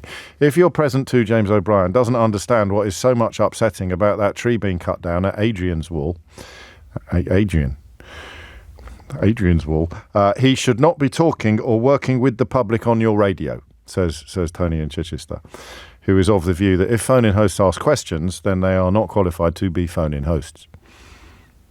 You can perhaps see the problem with that perspective. Hopefully even Tony can now. But it's Idiot's Corner for you, my friend. 5 minutes after 12 is the time. And the other thing I have to do is set this story up in a way that accommodates both question and answer. Oh, and someone has sent me the poem. Thomas has sent me the poem that I quoted right at the very beginning. I was trying to at the beginning of the last hour, and I was trying to convey the importance of a bed. I know that sounds mad, but the importance of your own bed, an unshared bed. And there was a line from my childhood that has stayed with me forever. It was, oh, the snuggly bits where the pillow fits. And Thomas has found the poem for me. He sent me the poem. It's not very good, actually, but it's not bad. It's just a very childish poem, a poem for children. In fact, it's from a book called Poems for Children. It's called Ned by someone called Eleanor Farjon. And it actually... It makes even more sense now because it's about a kid who found it very hard to get out of bed but also hated bedtime, which was me. It was most children, I suspect. I could not get myself out of bed for love or money, but when it was bedtime, I'd be furious. Mum and Dad would be sending me to bed. So would you like to hear the whole thing or not? Well, I'm going to tell you the whole thing anyway because it was published in 1951 and it probably hasn't been shared on radio ever, let alone in the last 50 years. So it's called Ned, and this is the thing that I just have carried all my life as the distillation of the loveliness of bed, of an unshared bed. They tell him to shunt and he gives a grunt and burrows a little deeper. So it's beginning with Mum and Dad trying to get him out of bed, right? Which is probably why one of my parents gave it to me to read at some point. They tell him to shunt and he gives a grunt and burrows a little deeper. He's a trial to them at 8 a.m. when Ned is a non-stop sleeper. Oh, the snuggly bits where the pillow fits into his cheek and neck. Oh, the beautiful heat stored under the sheet which the breakfast bell will wreck. Oh, the snoozely-oozly feel he feels from head to heel when to get out of bed is worse to Ned than missing his morning meal. But it's a singular thing that Ned, after the sun is dead and the moon's come round, is not to be found and can't be got into bed. That's a lovely little poem, isn't it? Thank you, Thomas, for sharing that with us. I shall file that away and bore my own children rigid with it later. 8 minutes after 12 is the time. So here's the story. A tree at Northumberland's Sycamore Gap, which became Tree of the Year in 2016. The Woodland Trust runs that wonderful, wonderful competition. It's one of the most photographed, if not the most photographed tree in the UK. Was chopped down the other night. A 16-year-old has been, I think, arrested. He was in police custody this morning, but I think I heard on the bulletin that he no longer is. It was 36 metres tall, and what made it so spectacular and so photographable, if that's a word, was the way that it sat almost symmetrically in the centre of a gap in the wall. So you've got rising sides bordering both sides of the tree, going up to 36 metres tall. It's not in the wall, it's in a dip in the Northumberland National Park. It's an absolutely beautiful tree and a beautiful picture, and it would appear that someone has chopped it down. Do you know, my wife said to me when we were talking about this yesterday, she said it'll be some social media thing. It'll be some attempt to get clout on social media, and it may even involve, and a lad at work, EJ, who works on the online side of things, said it could be some sort of online dare, like some online challenge. There's a lot of that about, apparently. And I listen, charges may yet be brought, and you don't want to focus on that side of it. But some kid is going to be, I can have this hanging around his neck for the rest of his life, the silly old sausage. But it's not that side of it that I want to talk about. I want to talk about your response to it. Because I felt this very keenly, and I'm not entirely sure why. I don't think I've ever seen it, except in the Robin Hood film, where in the classic traditions of Hollywood, Kevin Costner playing Robin Hood, making his way, I think, from Dover to London, somehow ended up standing next to a tree on Hadrian's Wall. You don't need to be a geographer, do you, to appreciate how ridiculous that is in simple terms? What's that you say, Robin? We're making our way from Dover to London. Oh, behold, a beautiful tree. And anyone who was familiar with the view would have known that tree sits, pretty much 9/10 of the way to Scotland. It sits in the middle of the Northumberland National Park. So that is some detour. That's some detour. It's a miracle he ever got his hands on the Sheriff of Nottingham, making his way from Dover to Nottingham, possibly, rather than London. You still go nowhere near Northumberland. You go nowhere near the Sycamore Gap, as it was called. But I've certainly seen pictures of it. I think, again, talking to my wife about it yesterday, she's seen it. She's seen it in the flesh. She thinks I have. I can't remember, and I mention that not just to highlight how Swiss cheese my memory is these days, but also to highlight that I don't have a personal investment in it. I can't remember wrapping my arms around it or feeling its sort of bark. I don't have a visceral personal memory inside. Why are you laughing? This is the way I said bark. Did I sound like Alan Partridge? I did, didn't I? Oh, no. It's 12:11. I've got to keep this up till 1 o'clock. There's no personal connection with it. And yet when I read the story and when I saw the stump, when I saw the stump, I felt awful. I felt awful. Why? We're not going to get a better caller than Nick got this morning. Nick took a caller from a fellow whose granddad, I think, had run away to sea practically, been imprisoned in the war, and his sort of lodestone, if that's the right word, for memories of home was this tree. So that family will be dealing with some real heartbreak today. But for the rest of us, what is it? There's two questions here. It might actually be the same question. What is it about trees that speaks to us inside, that speaks to something primal? That's part of the answer. It speaks to something primal. Anyone who was listening to Mystery Hour last week when the botanist James Wong rang in will already have some beginnings of an answer to this. But what is interesting for us this hour is that some of it is conscious and some of it is unconscious. Why? What do trees do to you? 0345 6060 973. But even though we're going to have a fair crack at describing and sharing the emotional connection with a tree that speaks to many of us, if not all of us, having a visceral emotional reaction to a tree you've never visited being cut down is just weird, right? So what's that all about as well? Hit the numbers now, you will get through. 0345 6060 973 is the number to call. I don't think, even though I'm in full Partridge mode today, I don't think we can't take calls on favourite trees, can we? It just doesn't. I'd love to, but I just don't think it's going to work on the radio because it's quite visual. It's quite a visual thing. I'm laughing at my own things I haven't said yet. I was about to say, unless you're really good at describing trees. Oh, sack it, it's Friday. You can only ring in to tell me about your favourite tree if you're really good at describing trees. I may have to insist that you can actually see it. You can't be describing it from memory. But that's very much the third leg of this conversation. The story that I want is the story about the connection that we feel. Why do we feel such a deep and rather special emotional connection with a tree? 0345 6060 973.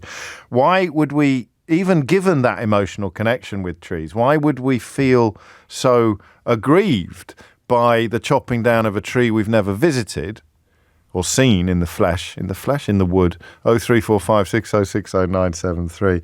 And finally, this could end badly. Tell me about your favourite tree, but only if you're really good at describing trees. 0345 60 I've forgotten the flipping number now. This is all falling apart. Well, I haven't forgotten the number, but I just wanted to do a joke. So 0345 6060 973. James O'Brien on LBC. James O'Brien on LBC. It is 18 minutes after 12 and you are listening to James O'Brien on LBC, where if you think I was exaggerating in the first hour of the programme about the desperation with which Tories are now trying to turn anything into a culture war, then I've got news for you. Rishi Sunak has just said that the Welsh Government's policy of reducing speed limits to 20 miles per hour in some areas does not reflect, and I quote, the right values of the British people. 30 miles per hour. Yeah, that's it. That's British. Yeah. Rule Britannia. Britannia rule the way. 20 miles an hour. Oh, my God, he might as well be Nazis. So a 20 mile per hour speed limit does not reflect the values, the right values of the British. What about in the areas where there is already a 20 mile per hour speed limit? Does that not reflect? And you've driven through them. They're all over the place. They're very. So are they not properly British roads? I don't know. But we're not talking about British roads. We're talking about British trees. What is it about trees that speaks to something within us to such a degree that you can feel so upset by the chopping down of a tree that you have never personally visited? 0345 6060 973 is the number that you need. And it is a brutal act of vandalism. And I'm laughing more at my own failure to explain myself than I am. I'm certainly not laughing at the attack on the tree. I'm trying to describe my mystification at feeling so upset by it. Verity's in Bradford. Verity, what would you like to say? Hello, James. Hello. Long-time listener, first time. I've got 3, so I'm a little bit nervous. Thank you, and welcome aboard. I bet you thought it wouldn't be about trees, didn't you? No, I didn't think it would be. No. So I went to visit, I went up to Northumberland last week for a few days, and so only last Wednesday was I at Sycamore Gap for the first time. It's been a little place that I'd wanted to go to for a while. Yes. Obviously watched Robin Hood, the Robin Hood film, but it was amazing to see it in the flesh, and it was a beautiful late summer's day. I don't know that there'd be a bad day to see it because it's framed itself, is it? It's framed by nature in such a beautiful way, but obviously a sunset or a sunrise or a misty morning would add elements, but it's beautiful by definition. Yeah, absolutely, and I think that's one of the reasons why we've got such an emotional connection with trees, and particularly this one. But it was just amazing to see it in the flesh, and I think for trees of that age that have been there for several hundred years, it's a sort of symbol of longevity and our relationship with nature, and I think something constant. And I'm also lucky for the view that I have from my flat. It overlooks part of the River Aire, and so the trees, a symbol of sort of changing of the seasons to me. And I think particularly had a different appreciation for them since lockdown and spending a lot of time at home. And seeing the weather change, and I think I think not just Sycamore Gap, but there were other parts of the UK. I think you're right. I think special to me that we have that relationship. Well, they remind us how small. They remind us how small we are. Actually, So when you mentioned that about, how old was this tree? Do we know?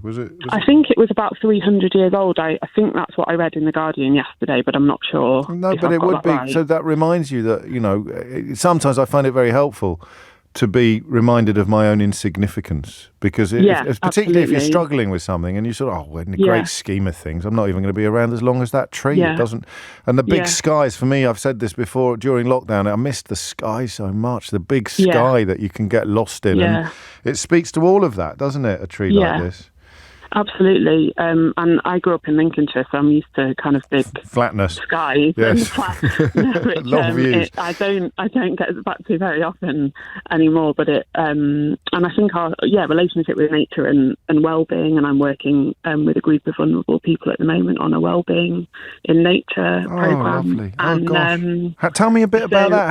How do you measure success in that? How do you know when it's working? What change does it affect in people? I think it's participants response and their involvement and getting involved in the activity. And actually, I'd done one of those workshops yesterday morning, and then I was on my way home and heard about the tree. A friend of mine alerted me to the news about Sycamore Gap, and I just felt I'd had such a kind of positive feeling after spending the morning with these amazing women, and who've been through so much in their lives already, and then hearing about the tree, it just completely changed my mood. Of course it did. Of course it did.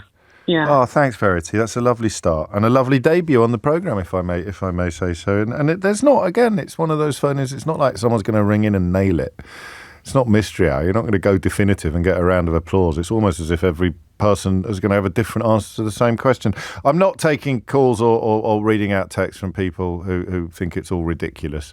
That's fine. I'm not putting you in idiot's corner either, but this is a conversation for people who don't think it's ridiculous to have responded in this way to this story. I acknowledge your existence, but I will not be inviting you to partake in this exchange. 23 minutes after 12 is the time. Millie is in Gloucestershire. Millie, what would you like to say?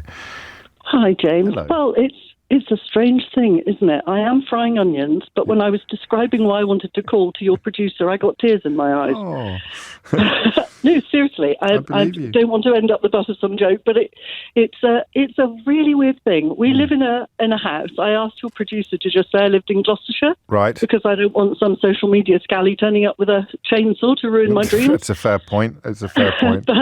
But we've lived in this house since I was 27. I'm 60, so I'm a bit older than you. Gosh. And at the end of the field behind our house is a huge, ancient, well-balanced, thriving oak tree. And from every window in our house, virtually every window, we look at this tree. I've sat upstairs in the bedrooms, pregnant, feeding my children, reading them bedtime stories, taking them for walks, walking my dog. You can hear I'm a bit emotional, can't you? I can, yes. It's there. It's an anchor. You're describing an anchor, an enormous, beautiful anchor.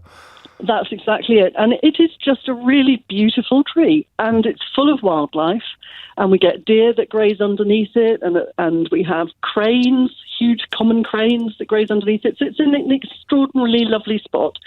But it is just a very, very beautiful tree. And I said to your producer, in the same way as when the Queen died, who I've obviously had there in the background all my life, and I wouldn't describe myself as a rabid monarchist. Sure. But when she died, I was very powerfully affected by the sense of change. Oh, there we go again. Permanence. And the tree is the permanence, exactly.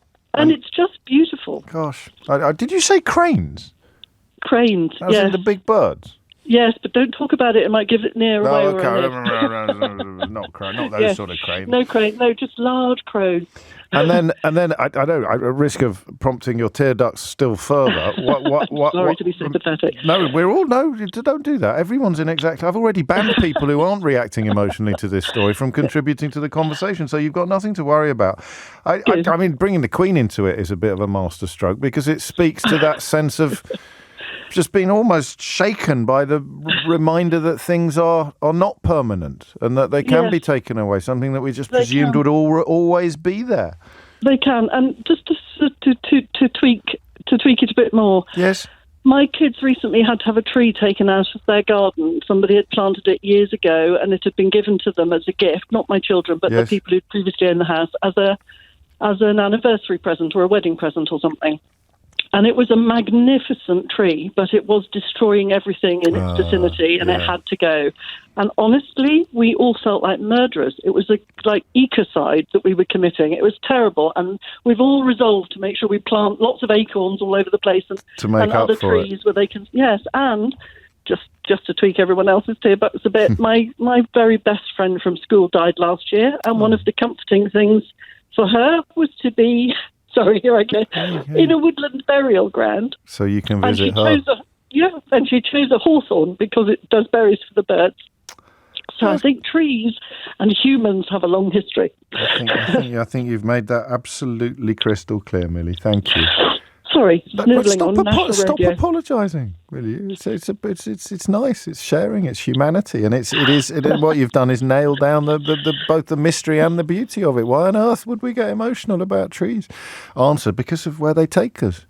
what they make us think of, what they subconsciously and consciously provoke within us. It's all there. Memories of your friend right through to the sense of security that's been there throughout your adult life. 27 after 12 is the time. You're listening to James O'Brien on LBC. So the chopping down of it in this violent, unexpected way, it just sort of shakes us. It shakes our equilibrium, even if you've never visited the tree. The older it is, the more you know about it, the more shaken you will feel. Sam's in Stewarton in Scotland. Sam, what would you like to say? Hey, good afternoon, James. My wife will kill me if I don't say this, but long-time listener, first-time caller. It's not a rule, but thank you. She'll love it. Yeah, it's a weird one. Like, I've always been a massive sort of like Robin Hood fan, and the first time I ever saw the tree was watching the Prince of Thieves film. And it's just sort of like, it seems to be a bit of like my childhood, really. Yes. So, you know, Sundays I'll be sat there watching Robin Hood, and, you know, there they'd be. And then the first time I sort of like had a holiday away from the parents, we did like a camping trip, walking around the Hadrian's Wall. Oh, lovely.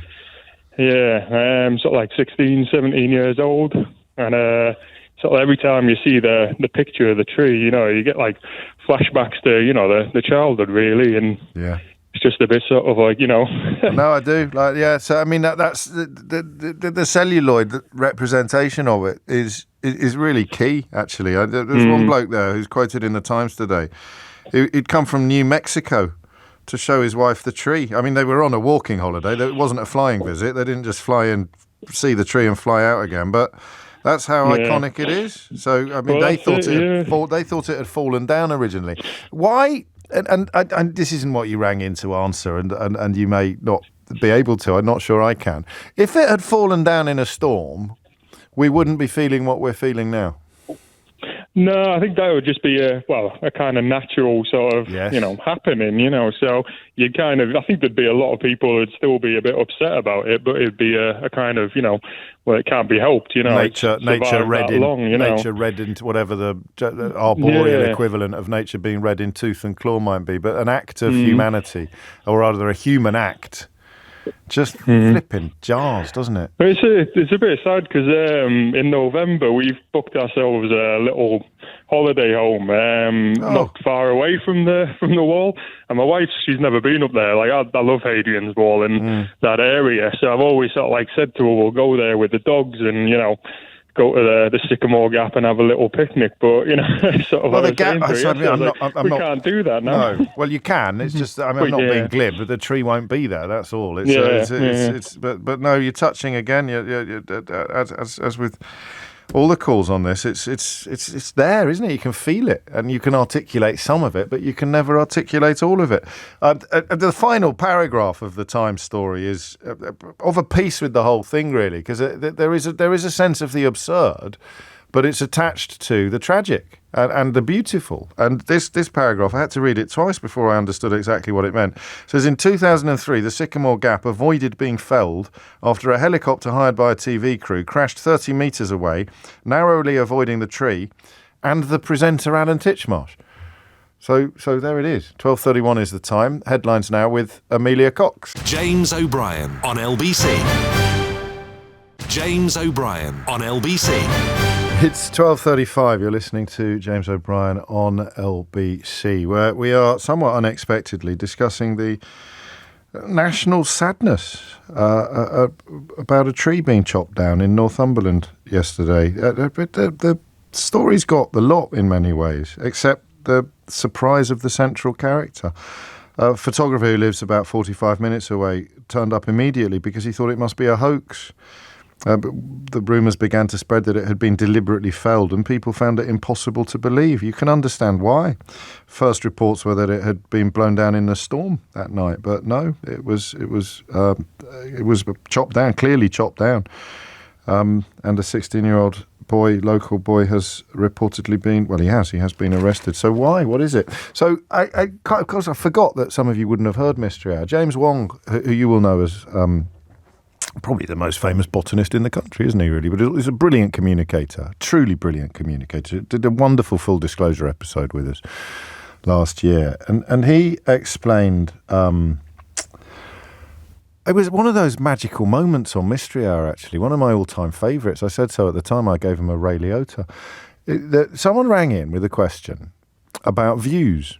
It was such a strange question, and yet such a beautifully simple question that, as often happens on Mystery Hour, as you probably know, you wonder how it's never been asked before. So what is the evolutionary explanation for liking certain views? Think about it. Why do I like that view? I'm looking at this tree here.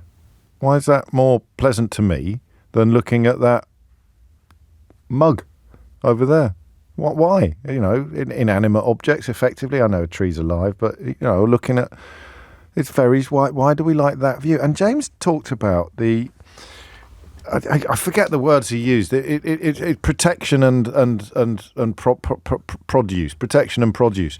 So that tree there speaks to you as a primal being who would use it for shelter. You don't realise that that's happening, but the fundamental connection to trees in general, or to a tree in particular, is like your inner lizard knowing it could live in that tree or under that tree. It speaks to your primal self, the sense of shelter. Now, a big view, so you've heard me bang on about big skies a lot. I love the expanses of beach, particularly in North Norfolk, that I know well. Why is that so? Well, the reason why you like big views like that is because they speak of security also. You know you're not going to be attacked because you can see that there's no one coming. There's no, saber-toothed tiger coming over the horizon because you can see the horizon. And that speaks to security as well. So you've got the tree, you've got the gap, you've got the view. And then the reason also why we might like beautiful images of nature, either in our eyes or on screens or on pieces of paper in front of us, is because they're a source of food. Now, you might not be able to eat a sycamore tree, but if a sycamore tree is growing somewhere, then the chances are that you've got more chance of growing something there that you can eat than you have in areas where nothing's currently growing. So even, what's the word I want? Fecundity, if you like, arboreal fecundity or agricultural fecundity speaks to something primal in us as well. So there are reasons for this that are, well, biological or certainly evolutionary, and yet that doesn't go all the way, does it? Why would you be so sad, so traumatized even by the knowledge and then the sight of this tree being chopped down with a chainsaw, which again is grim. The general manager of the National Trust up there said he believed it was carried out late at night. I think it would have probably been done in about half an hour. You can see they've marked where they wanted it cut, so this wasn't a spontaneous thing. It would have been done in the night when nobody could hear the sound of the chainsaw because of the wind, but we have to let the police carry out their work. And the police said we've made one arrest, but it's at the very early stage. We're keeping an open mind. 12:39 is the time. Speaking of full disclosure, I must play you a little clip from this week's episode with the rather splendid author and activist Naomi Klein. It's a bit of I say it every week, but because it's true every week. It's a cracker, an absolute crackerjack of an episode. I've recorded 3 this week. I know what you're thinking, James. You work so hard on our behalf. I hope you're having a nice, relaxed, restful weekend. I've recorded 3 podcasts this week.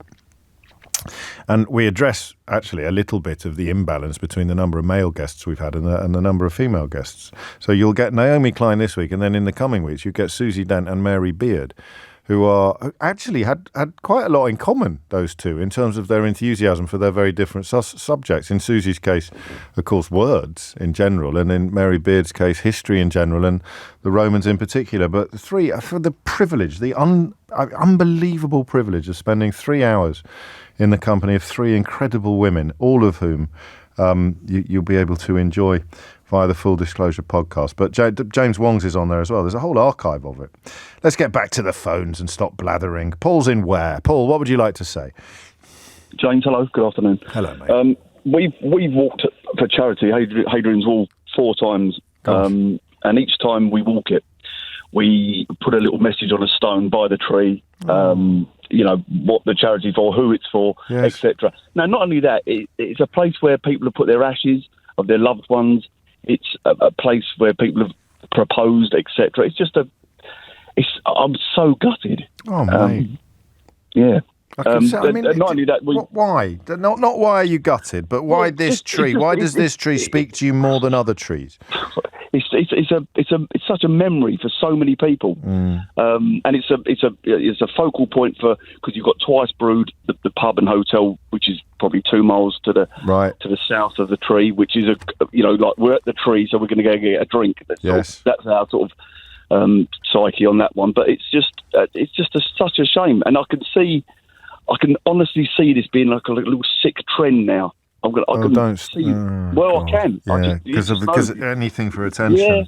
Yeah, exactly. And it's just all those little stones that are there, which are going to be abandoned now, and obviously the little bag. I think something will. I use the word metaphorically, not biologically, but I think something will grow up in its place. I don't know what. Well, I was saying to my wife yesterday, something like a figure, same as the Angel of the North type thing, but in a tree. Yeah, a beautiful bronze. That's a great idea. That's a lovely idea, actually. I'd be surprised if they don't do something. National Trust is a wonderful organisation, also under attack from Tufton Street, would you believe? I didn't think there'd be a crossover with this and the conversation we had at the end of the last hour. But you're right. What charity? Can you tell us a bit about the charity? Well, I can. One of them's for a dear little niece of mine who had stage 4 neuroblastoma. The other one's for my wife's dad. And then the other 2 were for major charities like Alzheimer's and so would you do it every couple of years then, or we do it every year? I've done it every year for the last 4 years. Yeah, good man. We try and do it in 3 days, which is a hell of a way. But when are you off? When are you off on the next one? Do you know? The next one will be next March. Yeah, good luck. We do it before the summer. Yeah, thank you very much, James. That's a lovely thing to do, and you remind us that it's going to have a very, very personal resonance, not just a kind of primal one probably for millions of people. A quick text this. I never knew I had an inner lizard, which means you've never read Lee Child. You've never read the Jack Reacher books. So he talks a lot about our lizard brain, the things that are almost inexplicable, but are completely primordial. So, the lizard brain is what... Yeah, it is. It's true, this stuff. It's in Jack Reacher. It must be scientifically sound. It's in Lee Child's books. The lizard brain is like your fight or flight. Fight or flight is lizard brain stuff. There you go. Guys in Charing. Charing or Charing? Charing, James. Charing in Kent. Carry on, Gary. Guy. Guy. Charing. That's I've got all my words mixed up there. So I've got Guy, Charing and Carrie. And I think I got them all mixed up. So I've turned into Eric Morecambe playing the piano. What would you like to say, Guy? Well, first up, thank you for being a tree waving knowledge in a river polluted by the Tories. You've provided us with a bit of sanity, but everybody's kind of touched on where I think this deep-seated affection with trees lies, and that is the fact that if you trace our species, if you like, all the way back to the beginning, we were living in and around, for instance, yew trees before the Christians turned up and built the big stone churches and went, come inside, it's warmer. They provide us with food, shelter, sustenance. They have a skin much like ourselves. They have a vascular system much like ourselves. I don't know if there's a word for it. So when we imbue animals with human characteristics, like Peter Rabbit, or you know what I mean. I think it's called anthropomorphism. So this would be, and I think is it all Greek? So it would still work. It would be dendromorphism.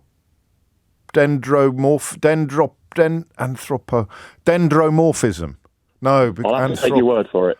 Or maybe you could have anthropomorphism with trees as well. So we're giving them, and I don't know if you've read Tolkien, but the trees play quite a big role in Tolkien, don't they? I think they're called the Ents, E-N-T-S, and they never ever come to life unless there's a massive war and a great threat to, I don't know, the hobbits or something. And the trees then come to life and they march. So we do have that sense of them being more alive than other plants, I think. Yeah, they were also a place to gather, to share knowledge. So the stories were almost described as in being in amongst the trees. The stories of our ancestors were carved into the barks of trees, not necessarily, but no, metaphorically, figuratively speaking. And of course, to add to that, I think a lot of prehistoric religions or very, very old, like Druids and before, they would focus on specific natural phenomena like a stream, a spring, or a tree. Yeah, and they also associate very well with childhood memories or memories of family. You had the gentleman talking about planting a tree, or the lady, talking about planting a tree. My grandmother passed away in Australia, but she grew up in Amesbury, so we planted an English oak tree on the boundary of the Amesbury Cricket Club. Oh, how glorious. Yeah, and it is there. It's sort of defying human mortality. Yes, one would hope so. One would hope so. Thank you. And Hard says, don't forget the magic faraway tree, James. Well, that speaks to something within us as well for fans of Enid Blyton, although perhaps not quite as directly as the tree that commemorates a loved one. I think, and Tess takes even that a little further, I think ancient trees remind us of our ancestors, standing there experiencing that same view. They are nature's parents, grandparents and great-grandparents. That's very poetic as well, Tess. I'm a sucker. I must have told you this before. I love, as I get older, I collect views that won't have changed in 100 years. So apart from electricity pylons and phone boxes and things like that, but usually, shop fronts have changed, things have been... I love walking through built-up areas. I'm talking about towns and cities. And you get down to Fleet Street or up near the city where I am in London, and you sort of think, that view there, but a lot of the times by the Thames, you think that view there probably hasn't changed in 100 years. The thing about the countryside, of course, is that that's true almost everywhere you go. Apart from growth, apart from the cycle of nature, you're looking at permanence. You're looking at something that does sort of speak to existence beyond the span of human life. 12:48 is the time. James O'Brien on LBC. James O'Brien on LBC. It is 12:52 and you are listening to James O'Brien on LBC, where I will play you a little clip of my full disclosure interview with Naomi Klein, the American author and political activist. It's quite hard to set up the premise of her new book, Doppelganger. But I said, what, Canadian? Yes. She's American, actually. She moved to Canada. She was born in Canada as a consequence of her father dodging the draft or fleeing the draft in the Vietnam War. So she sees herself very much as being both Canadian and American, something that we cover in the interview, which is definitely worth listening to. But the reason why the book is called Doppelganger is because there is another writer, another North American writer called Naomi Wolf, who published a book called The Beauty Myth in a similar ballpark to when Naomi Klein's first book came out, called No Logo, which was a sort of seminal critique of capitalism and a crucial platform of the Occupy Wall Street movement. You remember that? And because they've both got the same first name and they both operated, past tense, in a similar intellectual space, they're both Jewish and both very bright, lots of people started getting them mixed up. Now, you can live with that, people getting you mixed up with someone else, when you have quite a lot in common.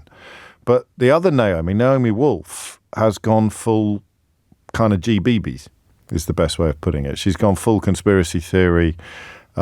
She got very, very embarrassingly outed live on the radio for having made an epic error in a book. And it meant that a lot of people started attacking Naomi Klein for the transgressions of Naomi Wolf, which is why Naomi Klein decided to write about it. But of course, not just about that experience of mistaken identity, but about the whole nature of rabbit holes and conspiracy theories and the sort of completely bonkers beliefs that until relatively recently would get you a job on GBBs, although that oil tanker seems to be in the process of turning around now. In fact, I think Naomi Wolf has popped up on there a couple of times. So that's one of the backgrounds of the book, but really it's about the changing nature of conspiracy theories, and it was her that first warned me about AI and the threats that could pose in the near future. Anyway, have a listen. It's quite a long clip, this, but I want you to get a proper flavour of why it was such an engaging conversation. I mean, I think there's something really freeing about looking at your own public self with anthropological curiosity, as opposed to sort of protective grabby energy, like I need to assert myself. It's like, oh, this is interesting. I'm curious about what is happening with the fact that so many people are confusing me with someone else. And that, I can tell you, that's made me quite relaxed. Good.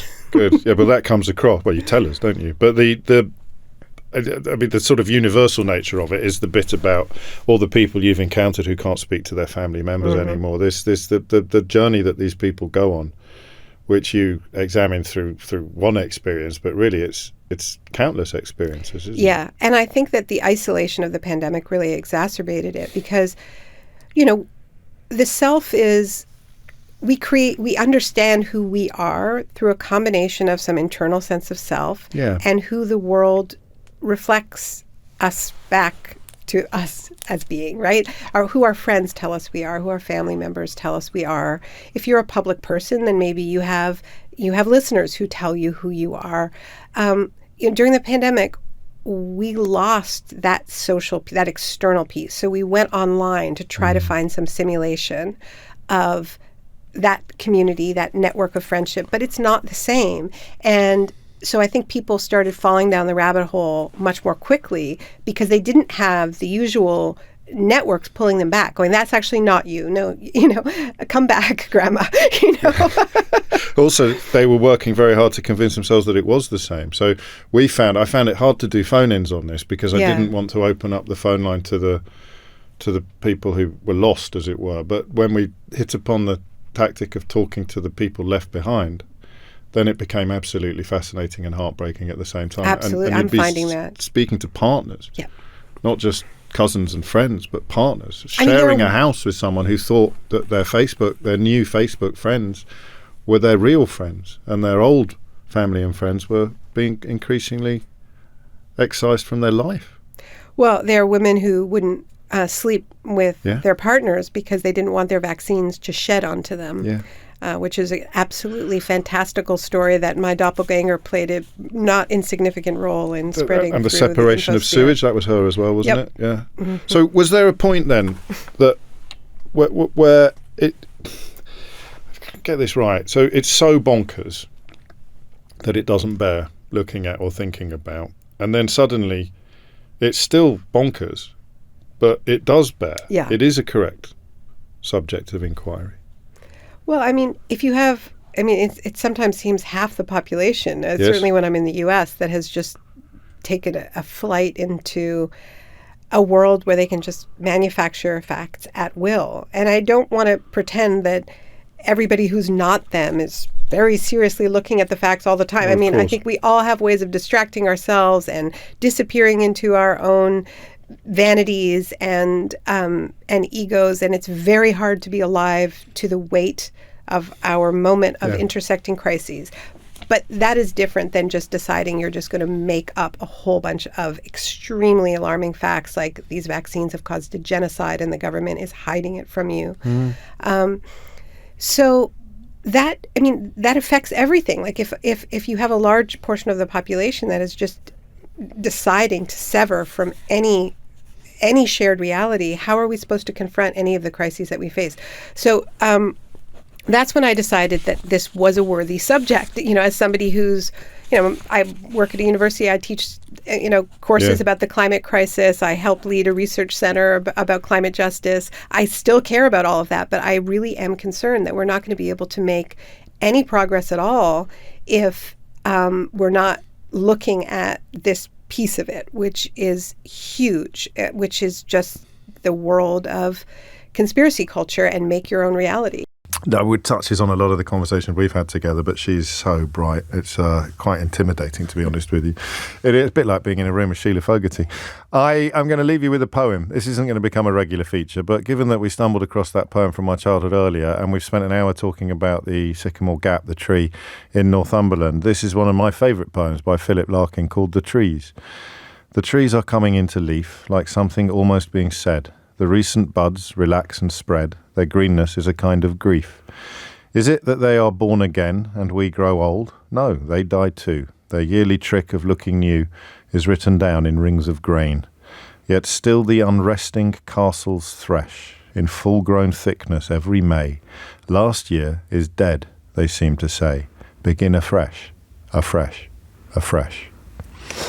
And that's it from me for another week. We'll do it all again on Monday morning from 10. If you missed any of today's show, you can listen back on Catch Up on Global Player, rewind live radio, or enjoy the whole show podcast. All LBC's shows are there, as well as the world's biggest podcasts, including, of course, Full Disclosure. Rewind live radio on Global Player. Download for free from your app store or head to globalplayer.com.